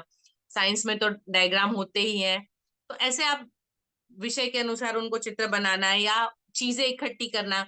जैसे विज्ञान पढ़ा रहे हैं तो अलग अलग तरह के फूल है, अलग अलग तरह की पत्तियां है, पौधे के चित्र है, उसकी जानकारी है, वो सारे इकट्ठे करना। या हम ऐसा दे सकते हैं कि जो उनके घर में बेकार पड़ी चीजें उनको कुछ वर्किंग मॉडल, उनसे कुछ काम की चीजें बना ले बच्चे। ठीक है, कोई बॉटल खाली हो गई तो उसका ऊपर से काट के बच्चे उसका पेन स्टैंड बना ले ताकि वो खुद के यूज कर सके, अपने टेबल पे रख सके अपनी चीजें रखने के लिए। तो ऐसे कुछ प्रोजेक्ट दे सकते हैं। या उनको आप बोल सकते हैं आप पोस्ट ऑफिस की विजिट करके आइए, आप बैंक की विजिट करके आइए, या आप अपने नजदीक के मार्केट में जाके इन चीजों के भाव पता करके आइए, या ये चीजें किराने की दुकान में कौन सी चीजें मिलती है, या मतलब कौन सी जगह पे क्या मिलता है। हर क्लास के हिसाब से, उनके लेवल के हिसाब से आप उनको ऐसा कुछ भी क्रिएटिव प्रोजेक्ट दे सकते हैं। ठीक है, कोई एक ही चीज के भाव अलग अलग जगह पे अलग अलग होते हैं, तो आप उनको बताइए कि भाई ये चीज रास्ते पे यदि कोई लेके बेच रहा है तो वो कितने में बेचता है, और वही चीज दुकान पे मिलती है तो कितने में मिलती है। तो बच्चों को प्रैक्टिकली इन सब चीजों के अंतर पता चलते हैं, उसकी क्वालिटी में क्या फर्क होता है। ठीक है, अभी मैं तीसरी, हमारे यहाँ पे किसका भी एडमिशन होता है तो हम इंटरव्यू लेते हैं बच्चों का, बच्चों से कुछ प्रश्न पूछते हैं। मैं पिछले साल की बात है, जब साल शुरू हुआ मैं इंटरव्यू ले रही थी, तो चौथी कक्षा की बच्ची थी। तो मैंने उससे पूछा कि आपने मेजरमेंट पढ़ा है, मतलब किलोग्राम लीटर वगैरह पढ़ा है तो स्कूल में? तो बच्ची बोलती हाँ पढ़ा है। मैंने कहा ठीक है, मैं आपको एक एग्जांपल देती हूँ कि यदि आपको मम्मी ने बोला कि दूध लेकर आओ, तो आपको दूध कैसे मिलेगा, किलो में मिलेगा या लीटर में मिलेगा या मीटर में मिलेगा? वो बच्ची अपने मम्मी पापा का मुंह देख रही है, मतलब उसको इतना नहीं पता कि वो द्रव्य है तो द्रव्य लीटर में आता है। मतलब वो स्कूल में तो पढ़ लिया कि किलोग्राम ग्राम कितना होता है, मिलीलीटर लीटर कितना होता है, लेकिन लीटर को, दूध को लीटर में मापते हैं, पानी को लीटर में मापते हैं, या घासलेट को लीटर में मापते हैं, और आलू किलोग्राम से मिलते हैं, केला डजन से मिलता है, डजन में 12 होता है। मतलब ये चीजें उनको प्रैक्टिकली पता ही नहीं होती है। अभी चौथी की बच्ची, मतलब वो 8-9 साल की बच्ची, आराम से बच्चा मम्मी के साथ घूमता है, इतना तो उनको पता होना चाहिए। उसके बाद वो माँ बाप, मुझे इंटरव्यू खत्म हो गया, बच्ची नहीं दे पाई। उसके बाद माँ बाप मुझे हाथ जोड़ के बोलते हैं मैडम, हमको आज समझ में आ रहा है कि हमने क्या गलती की। मैंने कहा मतलब? तो बोले हम कभी भी अपने बच्चों को अपने साथ खरीदी करने के लिए नहीं लेके जाते। जब हम खरीदी करने जाते हैं तो हम बच्चों को घर पे किसी के पास छोड़कर जाते हैं। आज तक हम बच्चों को अपने साथ ले ही नहीं गए, तो हमारे बच्चों को कभी मौका ही नहीं पड़ा बाजार में कि कोई चीज लीटर में कौन सी चीज मिलती है और किलोग्राम में कौन सी चीज मिलती है वो पता लगाए। तो थोड़ी सी ये गलती माँ बाप की भी होती है। तो हमको प्रैक्टिकली बच्चों को ऐसी चीजें देना है कि बच्चे उसको समझ सके, सीख सके, ऐसे प्रोजेक्ट हमको क्रिएटिव देना है। ठीक है, सही प्रयोग बात है। करने के लिए दे सकते हैं। प्रयोग करने के लिए कैसा, जैसे दूसरी तीसरी क्लास से चौथी क्लास से हम बच्चों को बताते हैं कि पौधा कैसे उगता है, उसकी सारी। तो बच्चों को बताइए कि थोड़े से दाने भिगो के रखे, 1 दिन 2 दिन भीग जाए, जब उसका वो परत ऊपर की सॉफ्ट हो जाए वो, उसके बाद उसको मिट्टी के अंदर दबा दो, और जब उसमें से जड़ें निकले, पौधा निकले, तो उसको ऑब्जर्व करे, उसका पौधा कैसा होता है, कैसे पत्तियां होती है। ठीक है, मेरा बेटा जब स्कूल में पढ़ता था तो उन लोगों को उनके टीचर ने फफूंद उगाने को कहा था। उन्होंने क्या कहा कि एक बेकार का कोई भी प्लास्टिक का डब्बा लेकर आना, बच्चे रोज रोटी सब्जी लाते हैं, उनका एक रोटी का टुकड़ा रखवाया और थोड़ा सा पानी डाल के डब्बा बंद करके उनकी बेंच पे रखवा दिया कि अब हम इसको 2 दिन के बाद खोलेंगे, और 2 दिन के बाद खोल के उसमें जब फफूंद आ गई तब उन्होंने बताया कि इसको फफूंद बोलते हैं। ठीक है, प्रैक्टिकल करके सिखाया। तो हम बच्चों को ऐसे बहुत छोटी चीज है, लेकिन वो चीज बच्चा जिंदगी में हमेशा याद रखेगा। फफूंद नहीं देखी ऐसा नहीं है, लेकिन जब उसने देखा कैसे बनती है, क्या बनती है और क्या है वो उसको समझ में आएगा। तो ऐसे बहुत सारी चीजें बच्चों को घर पे करने के लिए प्रैक्टिकल हम दे सकते हैं। बाजार से सामान लेके आओ, आप इसका भाव पूछ के आओ, 1 किलोग्राम कितना, कि 1 किलो में कितने आलू चढ़ते हैं, एक अंदाजा होना चाहिए कौन सी साइज के होते हैं। बहुत सारे बच्चे उनको कुछ पता ही नहीं होता है। तो ऐसी चीजें दो प्रैक्टिकली जो उसको यूज कर सके। ठीक है, नेक्स्ट पे चलेंगे हम। अभी गृह कार्य देने के लाभ। एक तो बच्चों को समय प्रबंधन सिखाता है, जैसे मैंने बताया, हमने टाइम टेबल बना के बताया बच्चों को मैं कि हम सिखाएं कैसे। तो उनको अपना टाइम, कि उनके पास घर पे 2 घंटे बचे, तो 3 या 4 घंटे उनके पास, तो उसमें से उनको कौन से घंटे में पढ़ना है, कौन से घंटे में खेलने जाना है। ठीक है, वो लोग अपनी प्राथमिकता तय करते कि मुझे पहले होमवर्क करना है कि पहले खेलना है। जब उनको समझ में आएगा कि मुझे ये होमवर्क करना है, तो चिंता लगेगी कि मुझे ये पूरा कर लूं तो मैं आराम से खेल सकता हूँ। ज्ञान प्राप्ति की जानकारी, हमको पता चलता है कि बच्चों ने कितना सीखा। आपने होमवर्क दिया, बच्चा सही करता है गलत करता है, जब आप दूसरे दिन चेक करते हो तो उन्होंने कितना ज्ञान प्राप्त किया ये आपको समझ में आता है। ठीक है, समस्या का समाधान सिखाना। हम क्लास के अंदर जब तक होंगे, हम खड़े हैं, तो हम बच्चे की सारी तकलीफें उनको सुलझ जाती है, लेकिन जब घर पे खुद करेगा तब उसको समझ में आएगा कि वो कहाँ गलती कर रहा है, उसको कहाँ प्रॉब्लम है, तो उसका सॉल्यूशन उसको मिलेगा। ठीक है, पाठ का पुनरावर्तन, जो हमने सिखाया है वो फिर से उसको रिवाइज हो जाएगा यदि होमवर्क में दिया है तो। ठीक है, नेक्स्ट पे चलेंगे। घर वालों को पता चलता है, पालकों को, कि हमने स्कूल में क्या सिखाया। जो आप होमवर्क देते हो उससे पता चलता है कि बच्चा स्कूल में क्या सीख रहा है। ठीक है, छात्रों की स्वयं की जवाबदेही का बोध होता है। बच्चों को पता चलता है मैंने यदि होमवर्क नहीं किया तो मुझे पनिशमेंट मिलेगी, मुझे कल सजा मिलने वाली है, इसलिए मुझे करना है। तो उनको अपनी जिम्मेदारी सिखाना, ये होमवर्क का एक उद्देश्य होता है। स्वतंत्र रूप से कार्य करना, क्योंकि स्कूल में बच्चा है, दूसरे आसपास बैठे हैं, कोई उसको मदद करता है, वो बोर्ड से देख के लिख लेता है, लेकिन घर में वो अकेला है, ना उसको कोई साथी मदद करने वाला है, ना सामने बोर्ड है, ना सामने टीचर है। तो खुद को कैसे काम करना वो बच्चा सीखता है। बच्चा योजना बनाता है, मुझे पहले आज 2 विषय का होमवर्क मिला है, तो मुझे पहले गणित करना है, फिर मुझे अंग्रेजी करना है, या मुझे गणित नहीं आता है, मुझे किसी से पूछ के करना है, तो पहले मैं अंग्रेजी खत्म कर लूं ताकि मैं किसी से पूछ सकूं। तो अपने होमवर्क को खत्म करना मतलब छोटा काम है, लेकिन उससे वो अपने जिंदगी के आगे के लिए वो योजना बनाना सीखता है, वो व्यवस्थित रहना है, होमवर्क करना है, किताबें निकाली, लिखने के बाद वापस किताब को अपने बैग में रखना। जनरली सारे बच्चों का जवाब होता है मैम होमवर्क तो किया लेकिन नोटबुक नहीं लाए। होता है ये जवाब, यस और नो? Yes ma'am. होता है। ऐसा कब होता है? जब उसका बैग मम्मी भरती है, मम्मी ने नहीं रखी किताब, मम्मी नोटबुक रखना भूल गई, तो उसको खुद को जवाब देना है टीचर को कि मैंने होमवर्क किया है, मुझे बताना है।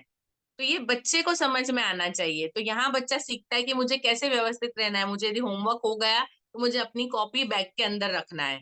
ठीक है, कोई किसी भी कार्य को कैसे करना। तो ये जब गृह कार्य मिलता है तब ये सारी चीजें बच्चे, ये लाइफ स्किल है, पूरी जिंदगी के लिए ये चीजें सीखते हैं।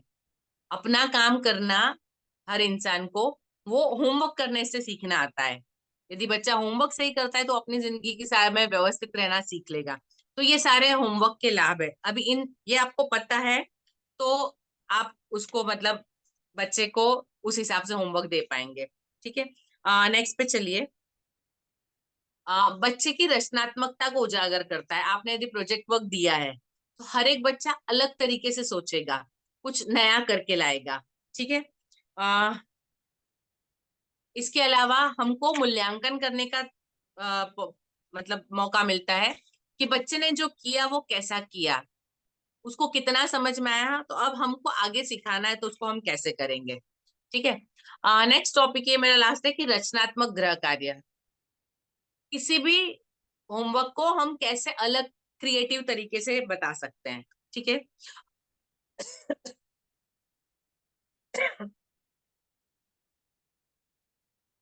मैंने थोड़ा सा हर एक विषय के हिसाब से कुछ अलग अलग चीजें मतलब कितना हम क्रिएटिव हो सकते हैं, कुछ आइडियाज लगाए हैं। अब जैसे मैंने आपको पहले बताया कि गिनती सिखा रहे हैं हम। बहुत सीधी सी बात है, बच्चा घर में बहुत सारी चीजें देखता है, आप उसको बोलिए उसके घर की चीजें जो भी है, आपके घर में गिलास कितने हैं? आधा डजन डजन होते हैं गिलास, 2 डजन होते हैं, ज्यादा लोग हो तो, और किसी के घर में ज्यादा, तो बच्चा उतनी गिनती कर पाएगा। कटोरियां कितनी है, थालियां कितनी, या आप उसको आकार सिखा रहे हैं तो आपके घर में गोल आकार के डब्बे कितने हैं, आयताकार आकार के डब्बे कितने हैं, ठीक है, आयताकार के लंबे डब्बे कितने हैं, बड़े कितने हैं, छोटे कितने हैं। तो ऐसी चीजें जो बच्चा घर में सामने देखता है, आप गिनती करो, आप गिनती सिखा रहे हो उसको। आपके खिलौने कितने हैं, कौन से रंग के कितने हैं, संख्याएं आपने सिखा ली, आपने रंग सिखा लिए, आप अलग अलग चीजें सिखाते हैं। ठीक है, अभी जैसे आप भाषा सिखा रहे हैं तो हम सिखाते हैं संज्ञा। संज्ञा मतलब किसी का नाम, ठीक है। तो आप बच्चे को बोलिए कि आपके घर के अंदर हमने व्यक्तिवाचक संज्ञा सिखाई, वस्तुवाचक संज्ञा सिखाई, जातिवाचक संज्ञा सिखाई। तो अभी इस संज्ञा के आपके घर में कौन कौन है? व्यक्तिवाचक तो आप घर के सदस्यों के नाम लिखो। वस्तुवाचक आपके घर में जो चीजें दिखती है, पलंग दिख रहा है, सोफा दिख रहा है, खिड़की दिख रही है, पर्दा दिख रहा है, जो दिखता है उन चीजों के नाम लिखो। तो वो वस्तुवाचक। तो ऐसा क्रिएटिव होमवर्क दो, हमने जो किताब में लिखा है वो कॉपी करने के लिए नहीं, उसको क्रिएटिव। तो बच्चे लिस्ट बनाएंगे, आपके रसोई घर में कौन कौन सा सामान रखा है होता है, ठीक है, आपके बाहर के रूम में या आपके आंगन में कौन कौन सी चीजें होती है, आंगन के अंदर वो लोग क्या रखते हैं। कभी कोई बैठने के लिए कोई बेंच रखी हो सकती है, या कोई पलंग रखा हो सकता है, आंगन के अंदर पौधे रखे हो सकते हैं, गमले रखे हो सकते हैं, है ना। यदि बड़ा आंगन है, वो लोग गाड़ियां रखते हैं, स्कूटर रखते हैं, साइकिल रखते हैं। तो हर एक जगह का हर एक सामान एक तय होता है कि इस जगह पे ये चीज होगी, तो आप उसको इस तरह से क्रिएटिव कुछ दे सकते हैं। ठीक है, आपके आसपास में कौन लोग रहते हैं, आपके पड़ोसी के घर के लोगों के नाम लिखो, ठीक है, आपके परिवार वालों के नाम लिखो, चाचा मामा ताई मासी उनके नाम लिखो। तो आप सिखा रहे हैं संज्ञा, तो कैसे आप उनको क्रिएटिव, ताकि सबका अलग अलग आए आपके पास, क्योंकि हर एक बच्चा अपने हिसाब से अलग लिखेगा। तो हर वो चीज समझेगा, वो अपने घर वालों के लोगों के नाम लिखना सीखेगा, है ना। सारी आपके सारे चीजें, उसके सारी मात्राएं आ जाएगी, सारे अक्षर पहचान में आ जाएंगे, हर एक का नाम पता चल जाएगा, हर रिश्ते को वो समझेगा, वो थोड़ा सा सामाजिक होना भी सीखेगा। उसको पता है मेरी मौसी कौन है, मेरे चाचा कौन है, मेरे पड़ोसी में कौन रहते हैं, पड़ोस के बच्चों के नाम क्या है, हर चीज को समझेगा। पर्यावरण के बारे में आप सिखा रहे हैं, आप उसके गांव के बारे में, आपके गांव का वर्णन करो, आपके गांव में क्या क्या है। हमारे गांव में पोस्ट ऑफिस है, हमारे गांव में बैंक है, हमारे गांव में मंदिर है, हमारे गांव में अ, मतलब वो कचहरी है, कोर्ट है, नहीं है। तो अपने गांव का वर्णन करो, आपके जिले की क्या विशेषता है, आप जिस जिले में रहते हो वो किस चीज के लिए फेमस है, वहां पे क्या सबसे अच्छा है। बहुत सारी चीजें अलग अलग, बहुत सारी जानकारी हो सकती है। घूमने लायक स्थल कौन कौन से हैं, आपके गांव में देखने लायक चीज कौन सी है। यदि आपके गांव में कोई विशेष व्यक्ति हुए थे, उन्होंने कुछ साहित्य में कुछ अच्छा किया है, या कोई वैज्ञानिक हो गए, या कोई बड़ी हस्ती हो गए, कौन थे, उनके बारे में जानकारी। तो आप पर्यावरण, उनके आसपास क्या है, उनके समाज में वो जिस जगह रह रहा है वहां आसपास क्या है उसके बारे में। आ, एक सिंपल, जैसे मैंने अभी एग्जांपल दिया था कि तीसरी चौथी में मेजरमेंट आता है लीटर किलोग्राम, ठीक है। बहुत सिंपल एग्जांपल देती हूँ मैं।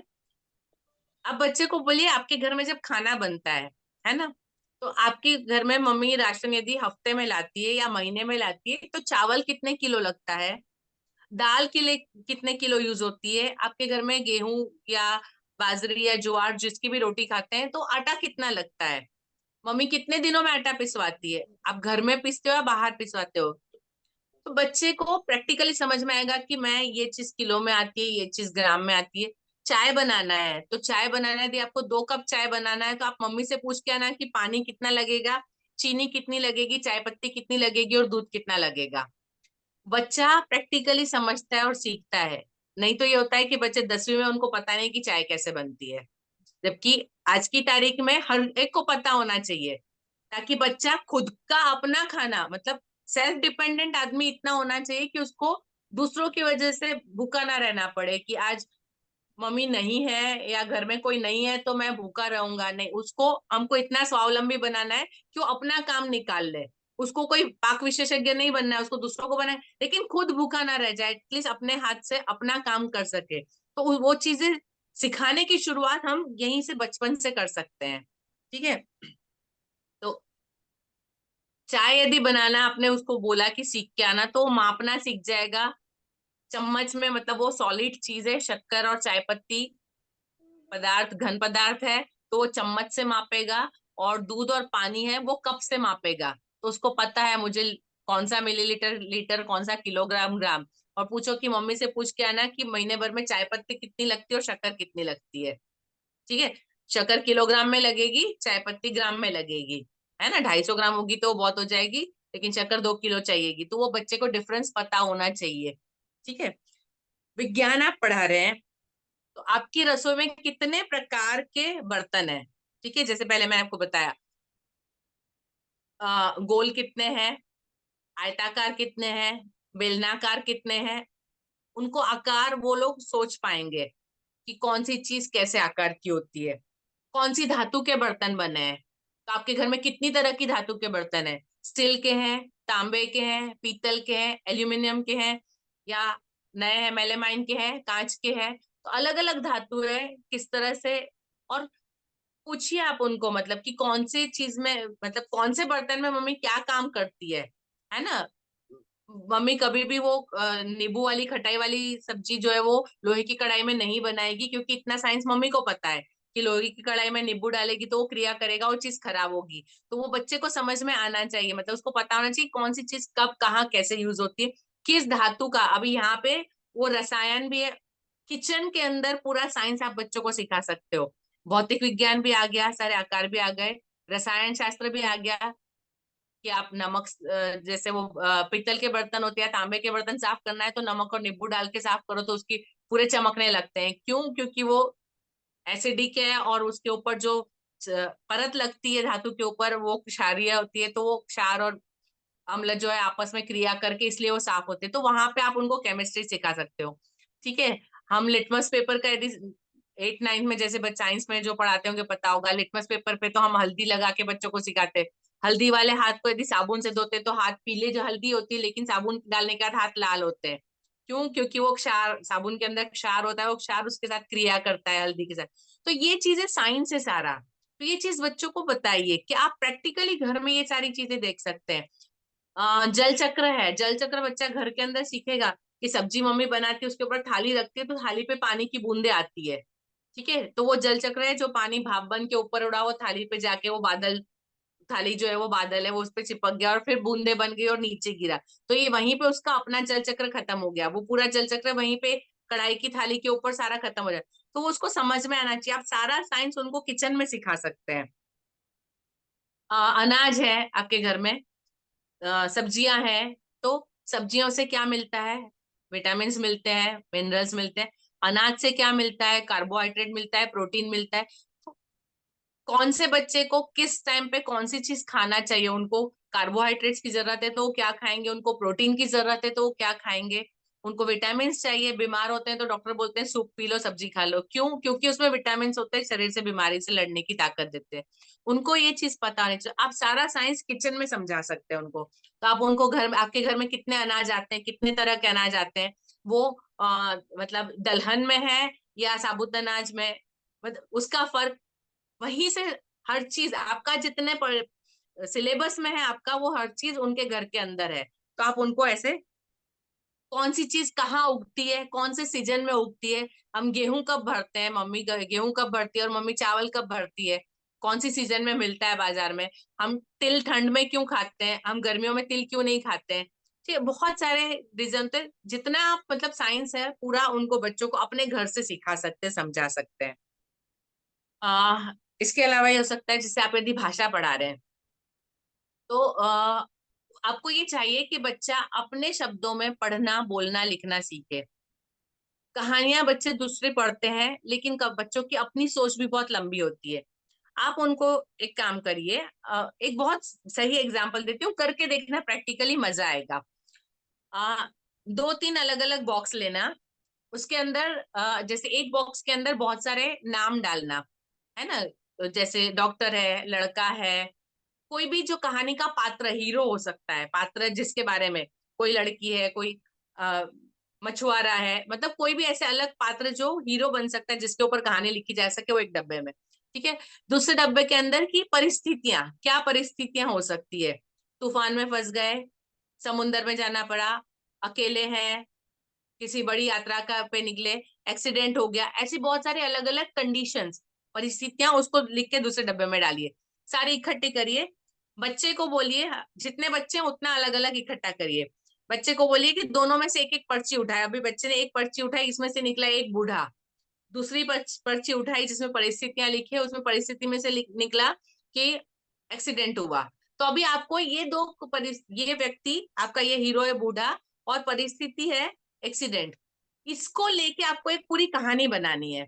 तो बच्चा शुरुआत से शुरू करेगा। एक बूढ़ा आदमी था, वो अपने बेटे के साथ रहता था, उसका बेटा बाहर गया था। अभी वहां बच्चे की क्रिएटिविटी आपको दिखेगी कि बच्चा कितना सोच सकता है, क्योंकि बच्चा जो आसपास देखता है, उसकी जो समझ है, उसके हिसाब से वो सोचेगा बना। उसको बोलिए कि आप कम से कम 10-15 लाइन की कहानी लिख कर लाइए कि ऐसा हुआ, फिर क्या हुआ, एक्सीडेंट हुआ, फिर क्या हुआ। फिर आप बच्चे के अपनी समझ पता चलेगी कि वो क्या लिखता है, कि वो एक्सीडेंट हुआ, वो वहां पड़ा रहा कितने दिन, उसने जो देखा हो अपनी जिंदगी में, या उसने यदि देखा है कि किसी को लोग मदद करते हैं, सड़क पे गिरता है, तो वो लिखेगा कि बच्चे को मदद मिली, आसपास के लोग आए, वो बूढ़े को मदद मिली, ये मिला। तो उसकी सोच कैसी है, और अब वो जो सोचता है उसको शब्दों में लिखना, वो अपने भावनाओं को कैसे प्रकट कर सकता है, बहुत सारी चीजें आपको मिल जाएगी। यदि आप 5 से 7-8 के बच्चों को पढ़ाते हैं तो डेफिनेटली आप ये प्रयोग कर सकते हैं। करके देखिएगा और बताइएगा कि अनुभव कैसा रहा। कैसा लगा आपको, प्रयोग कैसा लगता है? सही रहेगा कि नहीं?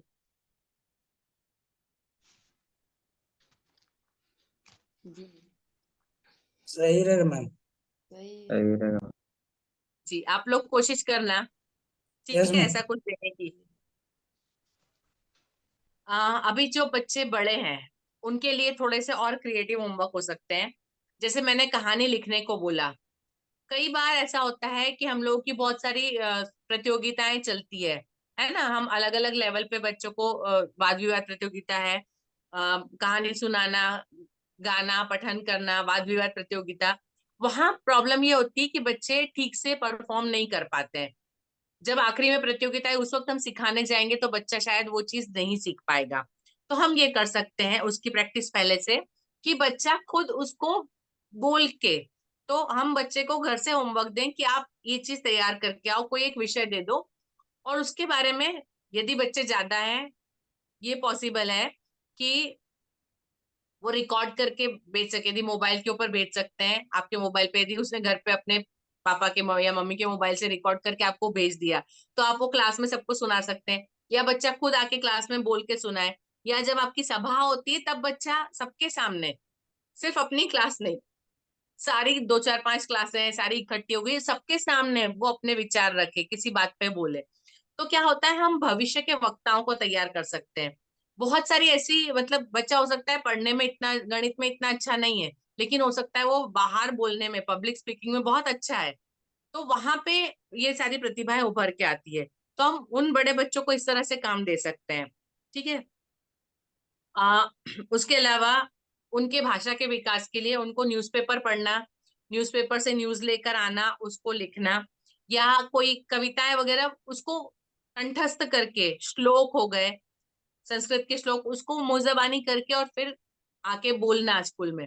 तो आप उनको दीजिए, जब प्रार्थना होती है तब हर रोज अलग अलग बच्चे को, कि आपको कल बोलना है, आपको परसों बोलना है, एक हफ्ते का तय कर दीजिए कि इस दिन ये 2 लोग श्लोक बोलेंगे, अगले दिन ये 2 लोग, और उनको बोलिए कि हर एक के रोज अलग अलग श्लोक होना चाहिए, ताकि बच्चों को नए श्लोक सुनने को मिले, उन लोगों को भी नए नए उच्चारण सीखने में आएंगे। तो हम ऐसे अपने, मतलब जितने विषय है उनका गृह कार्य ऐसे दें कि स्कूल के अंदर उसका कुछ क्रिएटिव यूज हो, मतलब प्रैक्टिकल यूज हो सके, ऐसे काम दे सकते हैं।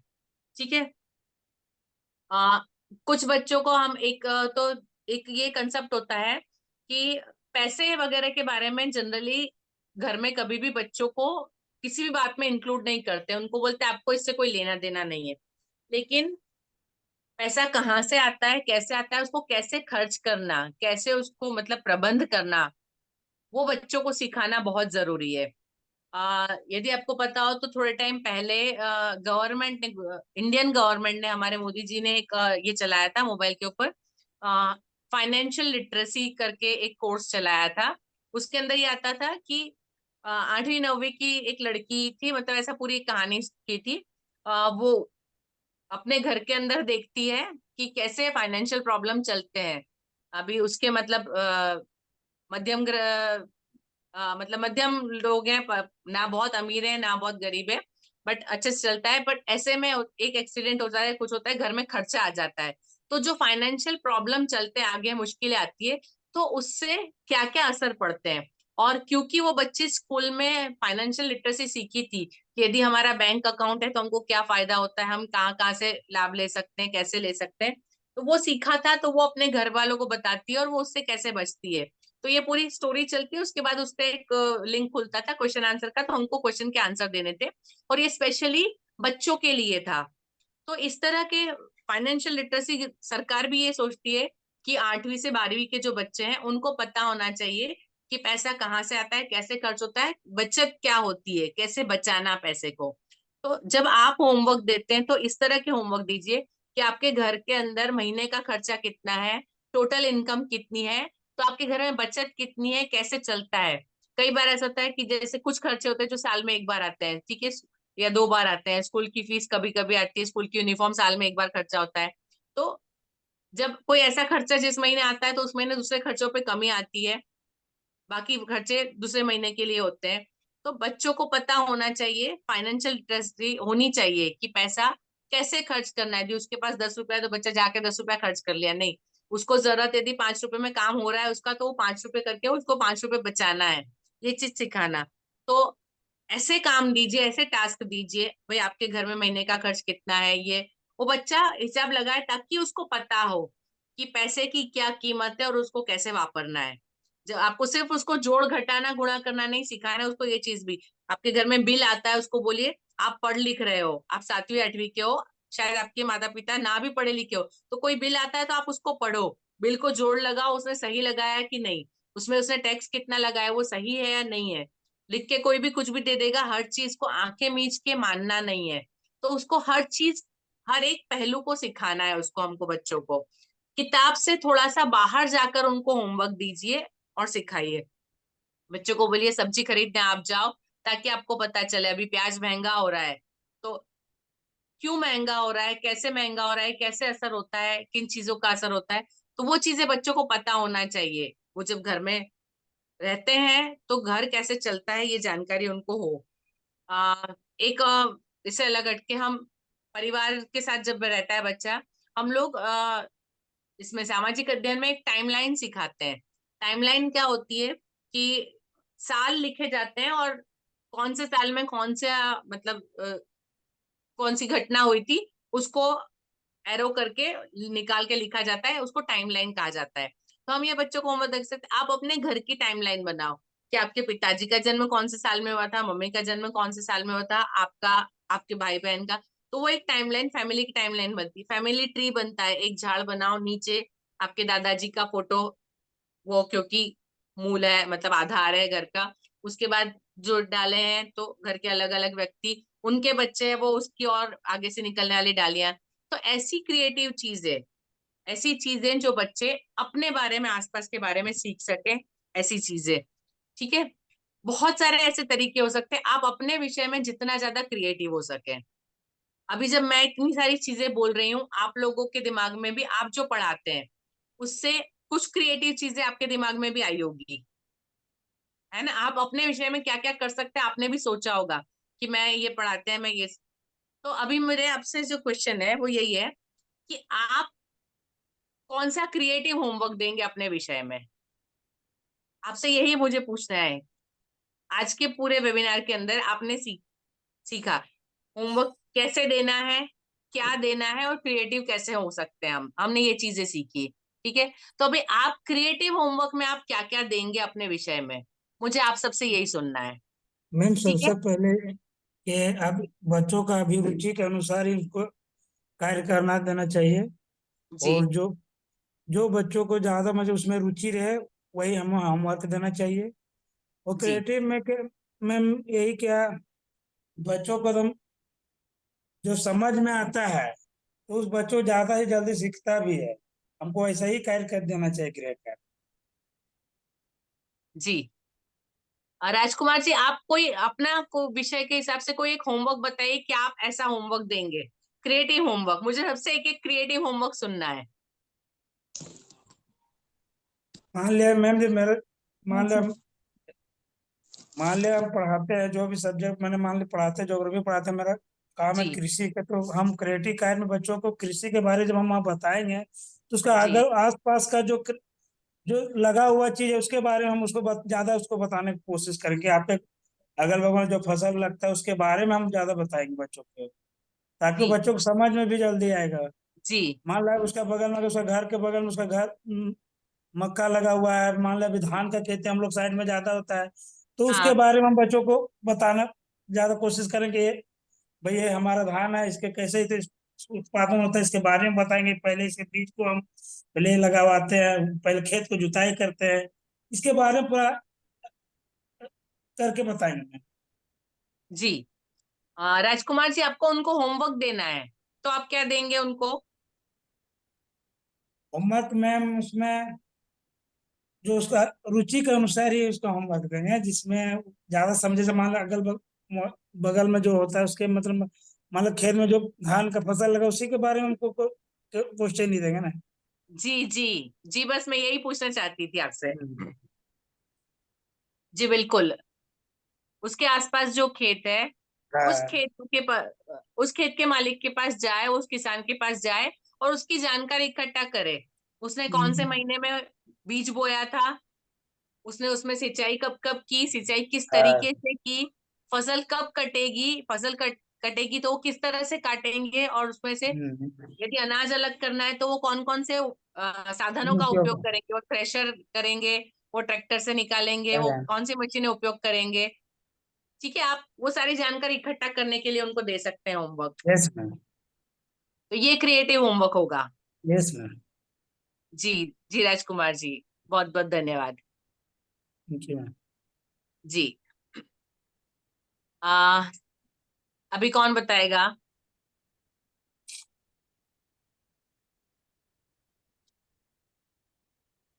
बताना सबको है।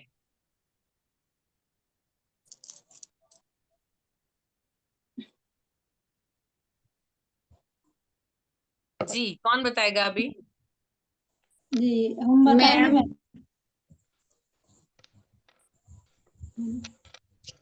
जी जी गुड़िया जी बोलिए।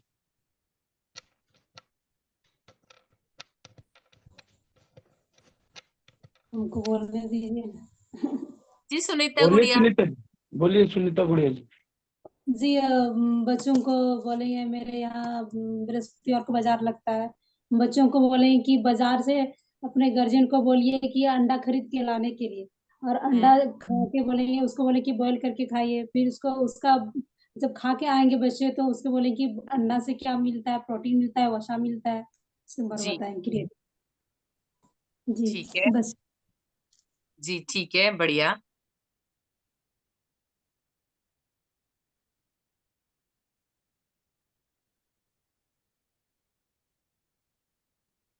जी अभी कौन बताएगा? जय जिनेन्द्र मैम। जय जिनेन्द्र। मैम हम पहला दूसरा क्लास के बच्चों को हम देंगे कि उसके घर में कौन कौन से खिलौने हैं, सब मतलब गिनती करके और जोड़ के बताएगा बच्चा सब। और उसके घर के मतलब कौन कौन से सब्जियां लगी हुई है उस सबको बच्चा सबको लिख के। और जी जी मैम। जी बहुत बढ़िया सरिता जी। जय जिनेन्द्र मैम। जय जिनेन्द्र। जी सरिता जी।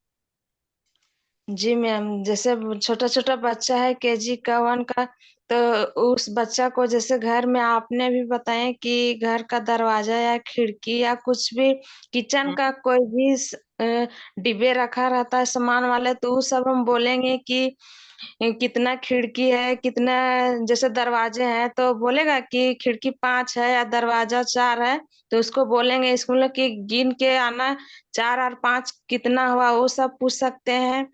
और जी डिब्बे भी बोल सकते हैं कि डिब्बे कितनी कलर की थी और कौन सी गोल में थी कि आयताकार में, वो सब हम भी बच्चों को पूछ सकते हैं। जी जी मैम। जी, बहुत बढ़िया।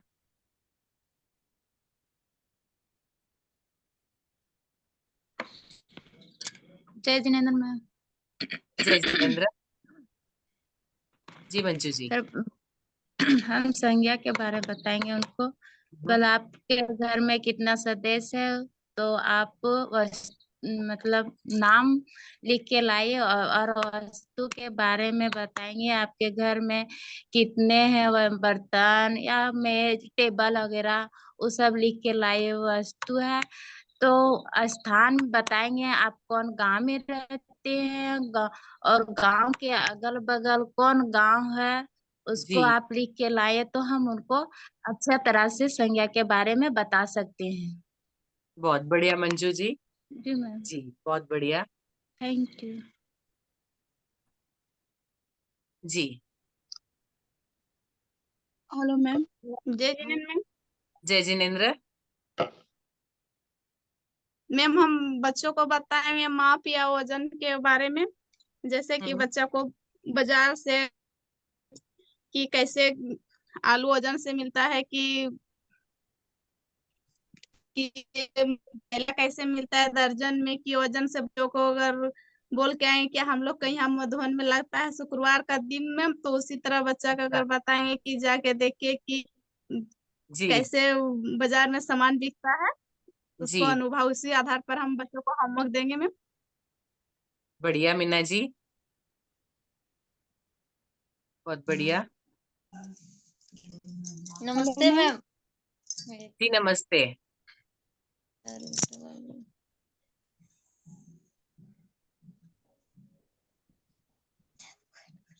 जी बोलिए।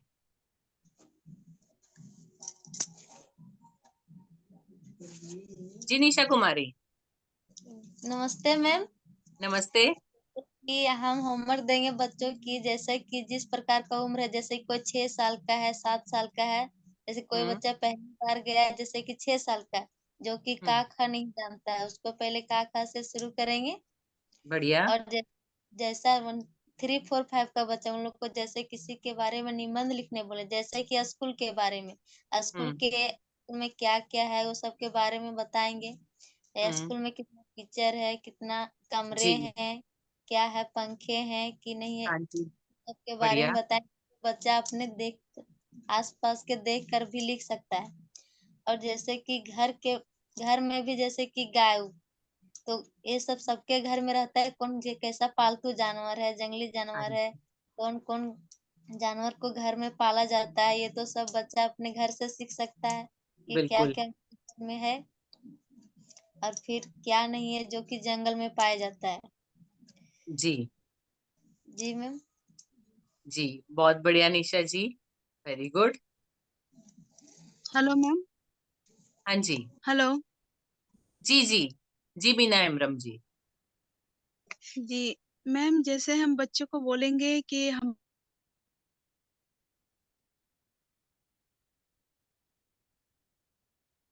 हमारे गांव अगली में आई ऐसी कौन सी आपकी। चीज है या हमारे जिले में ऐसी कौन सी चीज है जो जैसे कि जो बहुत लोकप्रिय है, जो देखने में ही अच्छा है, सब देखने मतलब देखने तो अच्छा लायक ही है, हुआ, जो दर्शनीय मतलब स्थल देखने है। लायक जी है। जी जी मैम। जी जी आपके वहां पे क्या है देखने लायक? हमारे यहाँ तो ऐसा कुछ नहीं मैम, जैसे यहाँ पर ऐसे ऊंचे पहाड़ हैं, बस वही सब है और कुछ नहीं है देखने लायक। और वैसे देखने जिला की लायक ना बात करें, खंडोली डैम है, जलप्रपात है। नहीं वो तो बहुत दूर हो गया। गिरिडीह जिला की बात हो रहा है ना। जिला की बात है तो फिर यहाँ तो फिर पारसनाथ पहाड़ है ना, वो तो हाँ, देखने लायक है कि नहीं। जैनियों का सबसे बड़ा तीर्थ स्थल है। तो एक चीज नहीं और सारा भी है, और अभ्रक के लिए भी जाना जाता है। क्या बात है। कोयले के लिए भी। हाँ। बहुत बढ़िया। ठीक है मीना जी, पूरा राज्य बहुत के लिए हो गया ना। ठीक। जी मैम, जी थैंक यू। जी, धन्यवाद मीना जी। जय जिनेन्द्र मैम। जय जिनेन्द्र। 1-2 क्लास का बच्चा जब छुट्टी होके जाता है ना मैम, तो इधर ऑटो और बाइक जाता है, सबके बारे में पूछेगा। छुट्टी होने के बाद तू लोग कितना ऑटो गया घर तरफ, गिन के जी जी, लाना, और बाइक कैसा बढ़िया, कलर का कौन था। बहुत बढ़िया। जी, बहुत बढ़िया जय मधु हिंद जी। मैम। जय जिनेन्द्र। मैं कहानी पढ़ने में बहुत शौकीन हूँ मैं, और बताने में भी। मैं अपने बच्चे को कहानी बताएंगे और उसमें से घर से पढ़ के आने के लिए वो बोलेंगे, और जो इंटरेस्ट लगे, जो अच्छे दिल को छू जाए, जी वैसे शब्द को लिख के लाने, और क्या समझ में आया उसको लिख के लाने की जरूर बोलेंगे बच्चे लोग को। ये जी होमवर्क जी दूंगा मुकेश मैम। जी। मैंने जैसे कहानी का जो आपको बताया, यदि आपको कहानी का शौक है तो वो प्रयोग जरूर करिएगा, बहुत मजेदार है। जी मैम। जी, धन्यवाद मुकेश जी। धन्यवाद। हेलो मैम, जी सुन रहे मेरा आवाज मैम? हाँ जी, सुन रहे हैं।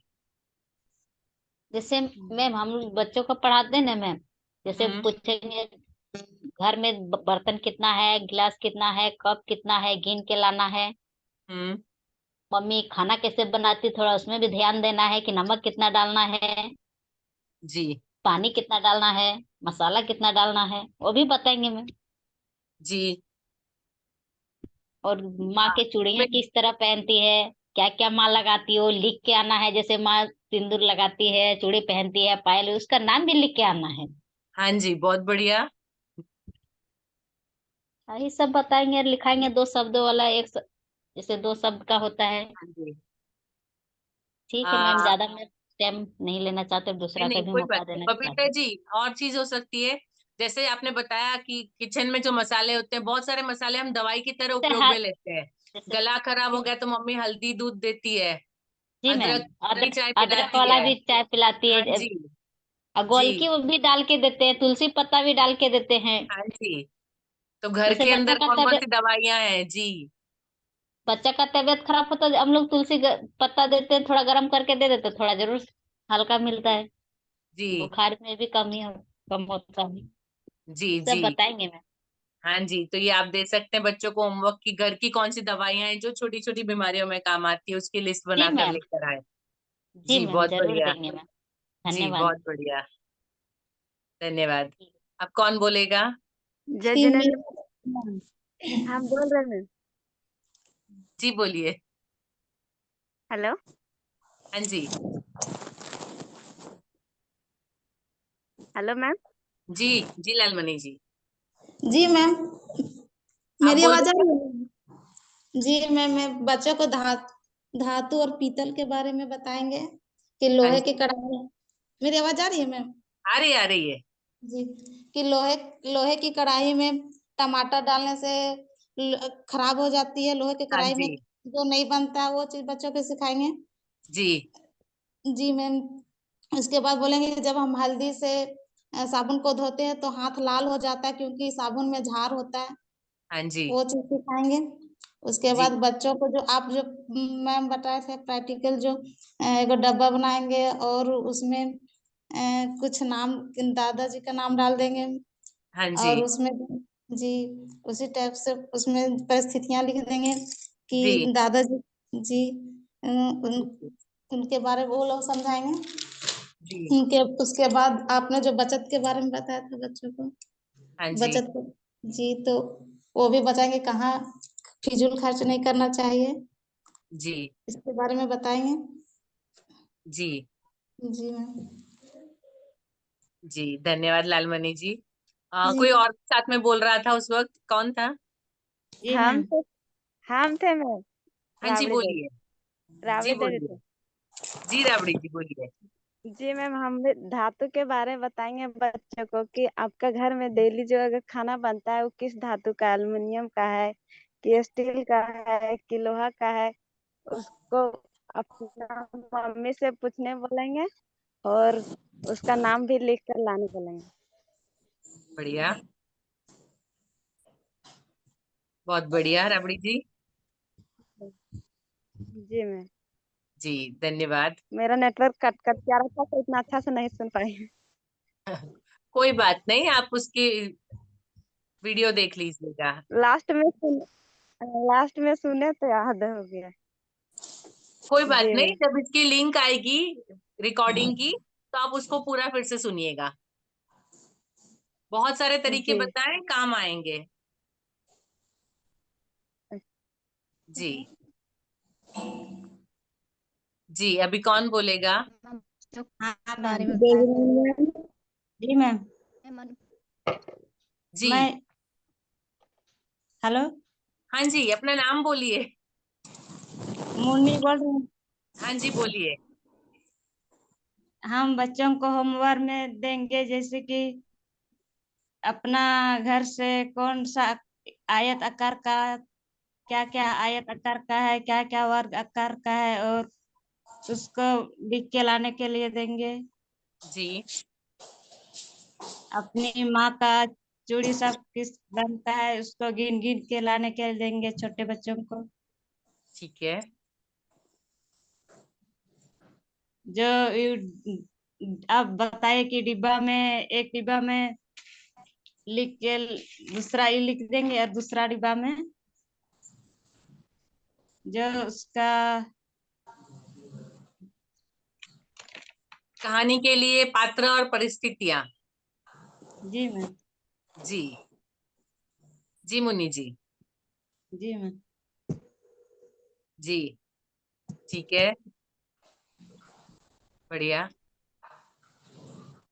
अभी कौन बताएगा? जय जिनेन्द्र मैम। जय जिनेन्द्र। मैम हम कर्मबद्धता के सिद्धांत के बारे में बता रहे हैं।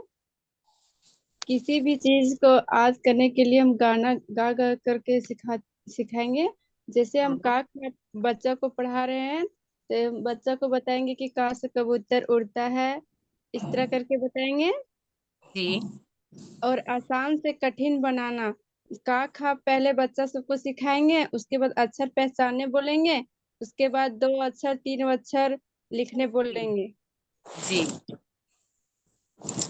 गिनती सिखाएंगे तो घर मतलब होमवर्क के लिए घर में बोलेंगे कि तुम्हारे घर में कितने दरवाजे हैं, कितने खिड़कियां हैं, इस उसको गिन के आना है। ठीक है। और बोलेंगे कि तुम्हारे घर में कितना बड़ा गिलास है, छोटा गिलास है, उसको लिख के आना। ठीक है।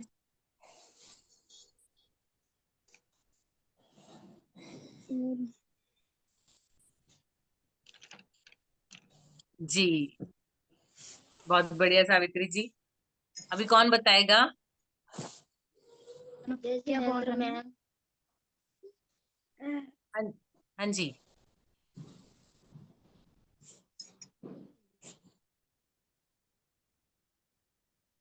जी कौन बोल रहा है? जय जिनेन्द्र मैम। जय जिनेन्द्र। मैम बच्चों को अगर सिखाएंगे, गृह कार्य में देंगे तो बच्चे को आसान से आसान तरीके से समझाएंगे, बताएंगे। जैसे बच्चे के घर में जो अवेलेबल हो, जैसा सामान हो, वस्तुएं हो, उसके अनुसार से बच्चे को बताएंगे। बच्चे को बोलेंगे अगर आपके घर में सीढ़ी है, छत में चढ़ते हैं, कितना सीढ़ियां हैं बच्चे आप गिन करके लाइए। नहीं जानते तो बहुत अपने बढ़िया। माता पिता से पूछ करके लाइए। और बढ़िया। आपके घर के अगल बगल जैसे पूरब साइड से क्या है, पश्चिम साइड से क्या है, उचित दिशा का भी बच्चे को ज्ञान हो जाएगा। क्या बात है, बढ़िया। और फिर आपके घर में कितने सदस्य हैं, सदस्य में कौन कौन से, उनका नाम लिखिए, कितने सदस्य, जिसमें बच्चे अपने सदस्य का नाम भी सीख जाएंगे। और बढ़िया। कितने हैं वो सब भी बच्चे बता सकते हैं, लिख सकते हैं। जी बिल्कुल, बहुत बढ़िया अर्चना जी।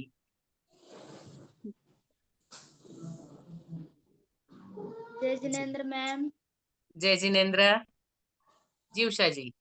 मैम हम बच्चों को होमवर्क देंगे कि वो घर से स्कूल से निकले और घर तक जाते जाते में क्या क्या चीज वो नजर देखे, कौन कौन जी सा चीज को उसको देखने लायक हो और उस चीज से जानकारी वो लेना चाहे, जैसे हो गया पेड़, किस किस का पेड़ देखा हो, बहुत किसी बढ़िया। से लकड़ी भी मिलता है, किसी से फल भी मिलता है, हाँ किसी जी। से दरवाजा खिड़कियां भी बनती है। उसका जानकारी अपना पिता माता से ले और लिख के लाए। और मिट्टी का घर देखे, ईंट का घर देखे, मतलब पक्का का घर। हाँ जी, तो मिट्टी कच्चा का घर घर पक्का घर, बिल्कुल सही। कैसे बनता है वो अपना हाँ जी पिताजी से जानकारी ले, या तो हम ही लोग से ले। जी, और बिल्कुल। फिर पक्का का घर कैसे बनता है उसकी भी जानकारी ले। ऐसा लिख के लाने भी बोलेंगे अपना गार्जियन से, पूछ के सीखे, कम से कम जानकारी ले। और ना जाने तो फिर हम लोग से भी पूछे, आके बताएंगे। बिल्कुल बिल्कुल, बहुत बढ़िया उषा जी, बहुत बढ़िया।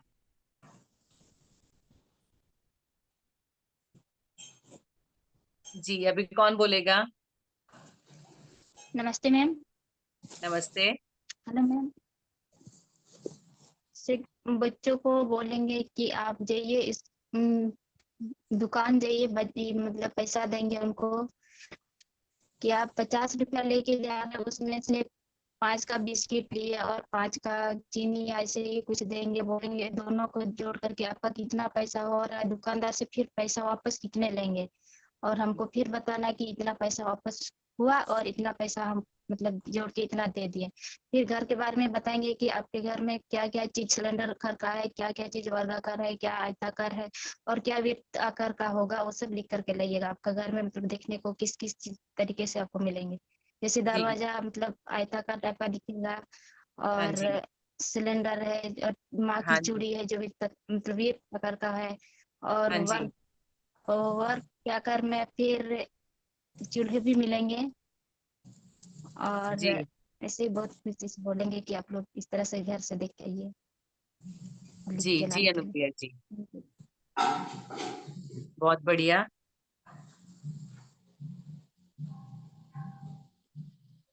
जी, अब कौन बोल रहा है? जय जिनेन्द्र मैम। जय जिनेन्द्र। सविता कुमारी। जी सविता जी। हम बच्चों को हम भी उसी तरह देंगे जैसे गृह कार्य में बच्चों को देंगे, जो बच्चे जानते हैं। जैसे का जानते हैं तो वो उनको का ही देंगे। जब उसको का पूरा अच्छा से लिखने आ जाएगा उसके बाद खा देंगे। जी और गिनती का तो फिर गिनती भी वही, पहले 1 से 5, उसके बाद फिर 5 से 10, इस तरह करके हम बच्चा लोग जी को हम देते हैं। फिर जी हमको घटाव सिखाने रहेगा तो बच्चा लोग को बोलेंगे कि मम्मी से 10 रुपया पैसा लेना, तो 5 रुपया का पेन लेना, फिर देखना दुकानदार वाला कितना घुमा के देगा, जी। तो उसमें पता चल जाएगा कि कैसे घटाओ। और हाँ जोड़ना रहेगा तो फिर पत्थर वगैरह या कुछ से गिट्टी वगैरह से गिनती बता सकते हैं। जी जी जी, बढ़िया सविता जी। जय जिनेन्द्र मैम। जय जिनेन्द्र। मैं सावित्री कुमारी। जी सावित्री जी। तीन कार में बच्चों सबको देंगे कि पर्यावरण के बारे में देंगे। तो बच्चा सबको बताएंगे कि हमारे गांव में जंगल है। तो जंगल से बच्चे सब जानते हैं कि जंगल है। हमारी मम्मी सब सवेरे सवेरे सब जाती है लकड़ी लाने के लिए। तो लकड़ी लाती है तो लकड़ी ला करके क्या करती है घर में, जी पहले उसको छोटा छोटा टुकड़े में करती है, फिर जी उसको सूखने देती है, उसके बाद फिर उसको जलाती है चूल्हे जी में, उसके बाद खाना जी बनाती है। जी जी मैम। जी सावित्री जी। अभी इससे बच्चे क्या क्या चीजें सीखेंगे? सीखेंगे कि मम्मी सब लाती है, जंगल से लकड़ी लाती है, रोज रोज सुबह सवेरे को लाती है, उससे उसको सूखने देती है, फिर जी काटती है छोटे छोटे टुकड़े में, फिर उससे खाना बनाती है, उसे फिर जी हम सब भोजन करते हैं। जी, इससे बच्चा अपने आसपास का पर्यावरण सीखेगा, उसके बाद भौतिक और रसायन सीखेगा, विज्ञान सीखेगा कि गीली लकड़ी जलाएंगे तो धुआं होगा, इसलिए मम्मी उसको सुखाती। मम्मी भी विज्ञान जानती है। जी जी, बढ़िया सावित्री जी। जी, अब कौन बताएगा? जय जिनेंद्र मैम। जी जय जिनेंद्र। बच्चे को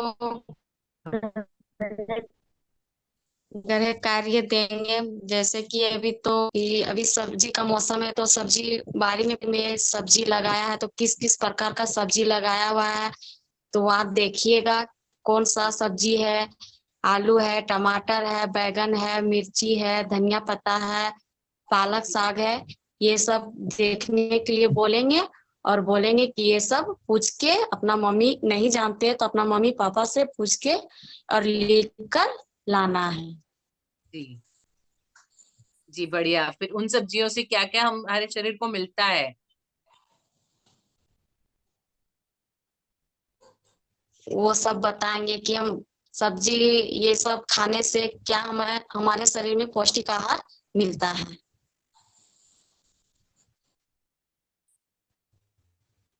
जी मैम, आपकी स्लाइड फ्री हो गई शायद। हाँ हाँ, थोड़ा सा नेट का इशू लग रहा है मुझे। और कोई कुछ बोलना चाहेगा? टाइम भी हो चुका है। बाकी लोग। जय जैन मैम। जिनेंद्र। मैम हम गृह कार्य में देंगे बच्चों को, जैसे स्कूल से निकलेंगे तो बोलेंगे कि स्कूल से जाते जाते घर तक मतलब कितना घर है वो गिन कर लाना है, और घर में तुम्हारे घर में कितने आदमी है, लड़का कितने हैं, लड़की कितने हैं, वो मतलब गिन के लाना है। और कहानी के लिए पात्र। जी जी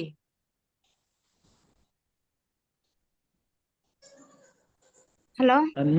जी नीता जी बताइए। जय जिनेंद्र मैम। हाँ जय जिनेंद्र।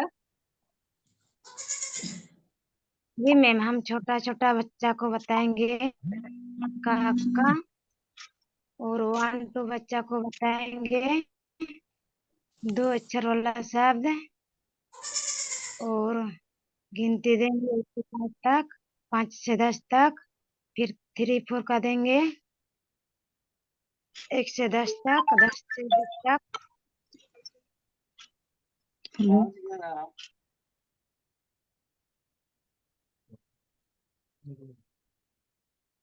मैम आप अनम्यूट है, म्यूट है, सॉरी।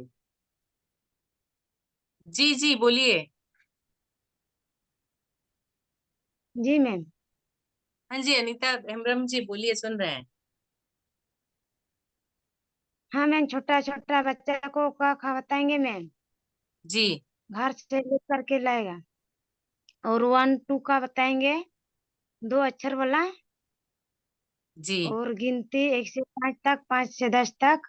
जी और बोलेंगे घर में कितना दरवाजा है, हाँ जी कितना खिड़की है, जी वो सब में बताएंगे।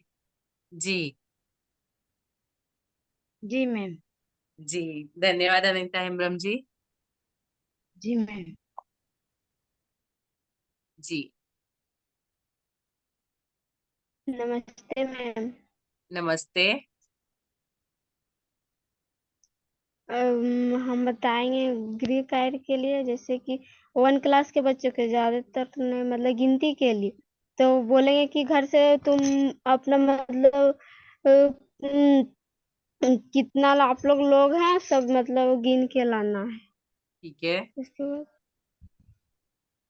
फिर चाची का कितना है, उस सब में कितना है, फिर आप बड़े पापा में कितना है, उस सब में सारा मतलब गिन गिन के हाँ जी लाना है। जी परिवार के ठीक है मैम। सदस्यों के बारे में जानकारी। हाँ। जी जी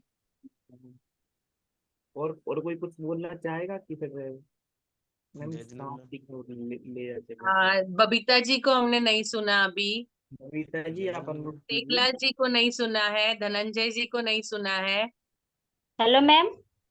हाँ जी हम बोले थे मैम, और फिर भी बच्चे को बताएंगे रिश्ते नाते दे, जैसे आपका चाचा मौसी का नाम लिख के आए, या तो रिश्ते के बारे में भी बताएंगे कि इससे क्या रिश्ता है, भतीजा चाचा, इसके बारे में भी जी 4 5 का बताएंगे मैम। पर्यावरण भी बताएंगे, जी जी जैसे जी घर के अगल बगल क्या है, यही सब बताएंगे गृह ठीक है। कार्य में। और जी एक बार और बोले थे मैम, दोबारा बोले ठीक है फिर, मेरा नाम लिए इसीलिए बोल रहे हैं।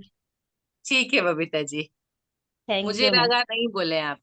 जी ठीक है मैम, बोलने का मौका दिए, दोबारा फिर बोलेंगे, तीसरा बार मौका दीजिएगा फिर बोलेंगे मैम। क्या बात है, बहुत बढ़िया।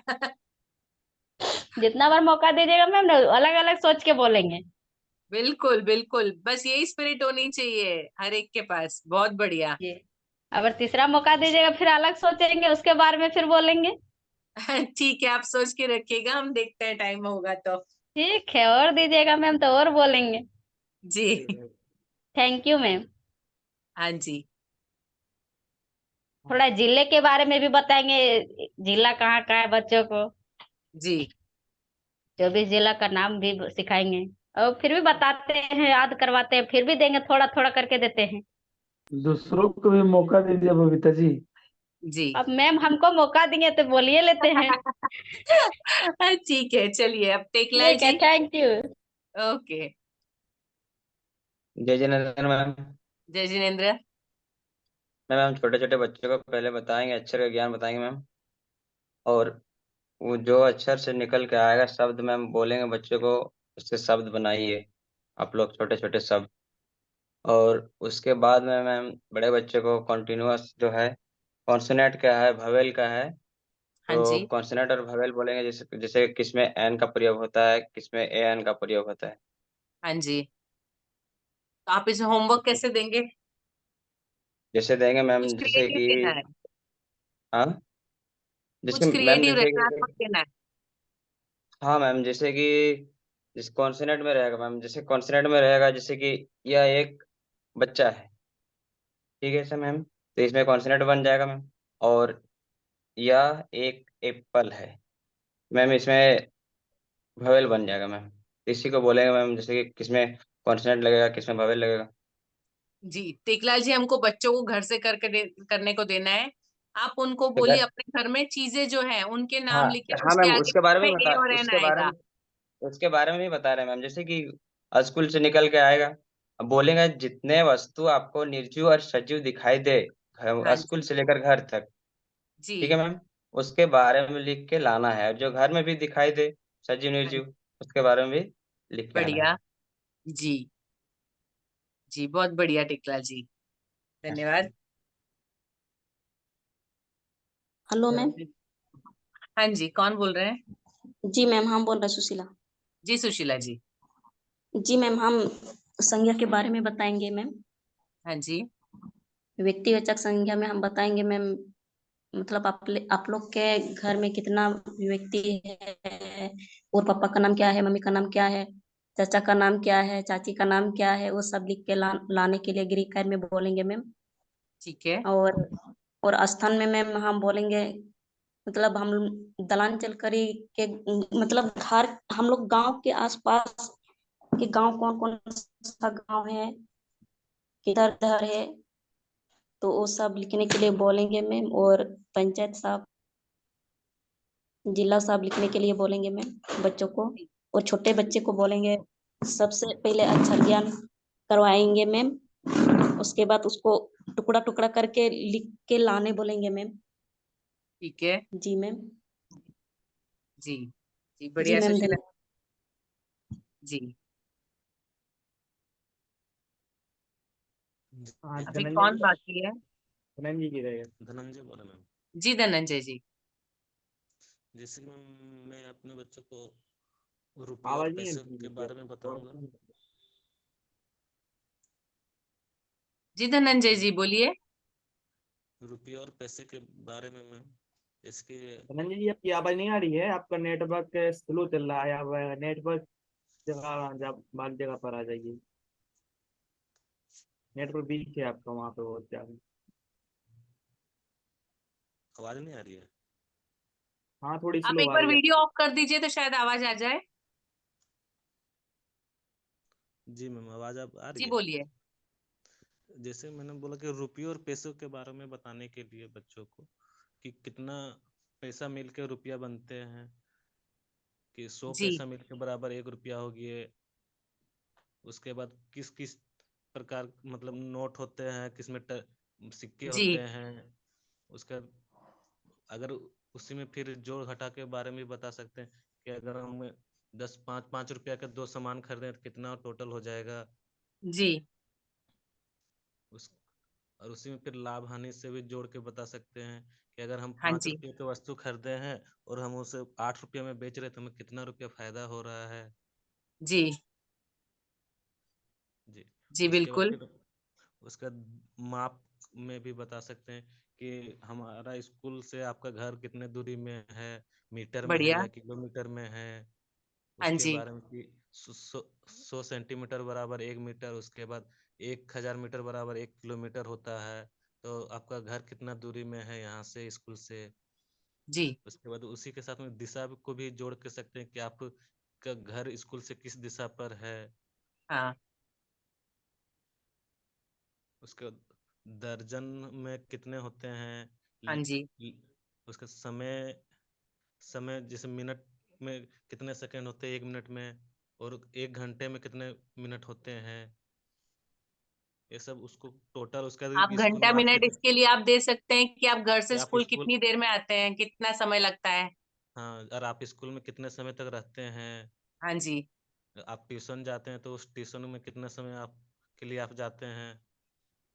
जी जी जी बहुत बढ़िया धनंजय जी। जी थैंक। विनय जी थोड़ी हेल्प चाहिए, अभी कोई बाकी है? मैम बाकी तो जो है वो तो पहले ही शायद लेफ्ट हो गए हैं। जैसे पिंकी का नहीं आया और बेबी का नहीं आया, महेश जी जी का शायद तबीयत खराब है, हाँ जी और सुनीता कुमारी का नहीं आया। तो अभी वो शायद ग्रुप में नहीं है, अभी मतलब ज्वाइन नहीं किए हैं, वो शायद लीव हो गए हैं। जी जो तो ज्वाइन है उसमें सबने बोल लिया है। ज्वाइन गुड में तो क्वालिटी लगभग की सभी का आपको आ गया सुना है। है।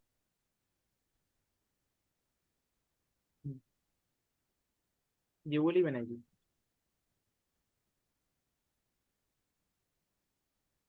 ठीक है इनका मैम जैसे सबूत। आज के वेबिनार के प्रति, हेलो, हाँ जी हाँ जी बोलिए विनय बोलिए। बोलिए। आज के जो सब्जेक्ट था उस विषय पे जो भी शिक्षकों ने आपके प्रशिक्षण के बाद जो अपनी प्रतिक्रिया दी है, तो हम चाहेंगे कि जो भी आपने प्रतिक्रिया दी उस प्रतिक्रिया के अनुरूप अगर आप बच्चे को होमवर्क देते हैं और होमवर्क बना के बच्चे लाते हैं, तो प्लीज आप उसका वीडियो क्लिप बना करके आप जो है ग्रुप में शेयर करेंगे। तो ये क्या है कि हर किसी का अलग अलग तरह का वीडियो आएगा, तो सभी के एक दूसरे का वीडियो एक दूसरे तक पहुंच पाएगा, जो जी कहीं ना कहीं ये प्रभावी साबित होगा हम परियोजना के लिए और परियोजना के शिक्षकों के लिए। तो बहुत बहुत धन्यवाद मैम, आज का क्लास बहुत ही अच्छा लगा। हम पूरी पूरी पूरी कक्षा को सुने हैं, और अ, हम लोग ट्रेनिंग किए हैं, तो ट्रेनिंग में जो जो बताया गया था, मतलब होमवर्क देने के क्या तरीके होते हैं और किस तरह के होमवर्क देनी चाहिए, वो सारी बातें फिर से आज रिपीट हो गया हमको। हाँ जो जी थोड़ा बहुत भूल हो रही थी आज फिर से हमको याद आ गए, जो नोट्स में हम लोगों ने लिखे हैं। बहुत बहुत जी धन्यवाद मैम। विनय जी मैं आज जब देख रही थी कि मैंने ये सेम टॉपिक का वेबिनार पिछले दिसंबर में लिया था, आपने 1 साल पहले सीखा था ये सब मुझसे। जी मैम। जी हाँ जी। तो मैम मुझे लगता है कि सेशन को समाप्ति को ले जाना चाहिए, जी क्यों नहीं जी। जी और सर जी।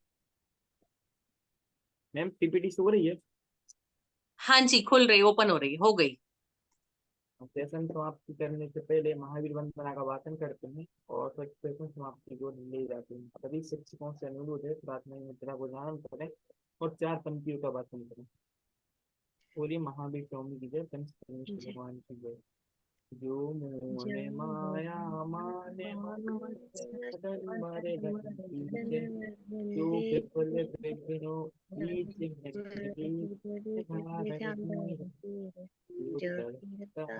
भव निवारण भव जलद के तीर है, वे वंदनीय दिनेश तीर्थंकर स्वयं महीने। बोलिए संत परमेश्वर भगवान की जय। ये आता है कि आप लोगों ने सीखा होगा और आप क्लास में प्रयोग भी करेंगे अब अपनी कक्षाओं में। और सभी के लिए जय जिनेंद्र, शुभ रात्रि। जय जिनेंद्र। जय जिनेंद्र मैम, शुभ रात्रि। जय जिनेंद्र, आप लोगों के साथ बहुत मजा आता है मुझे। बहुत बहुत धन्यवाद। सभी फीडबैक फॉर्म अवश्य भरेंगे। Good night ma'am. और भी अच्छा लगता है जो भी मैम। वेबिनार का जो भी फीडबैक आता है, फीडबैक फॉर्म सब लोग सबमिट करेंगे।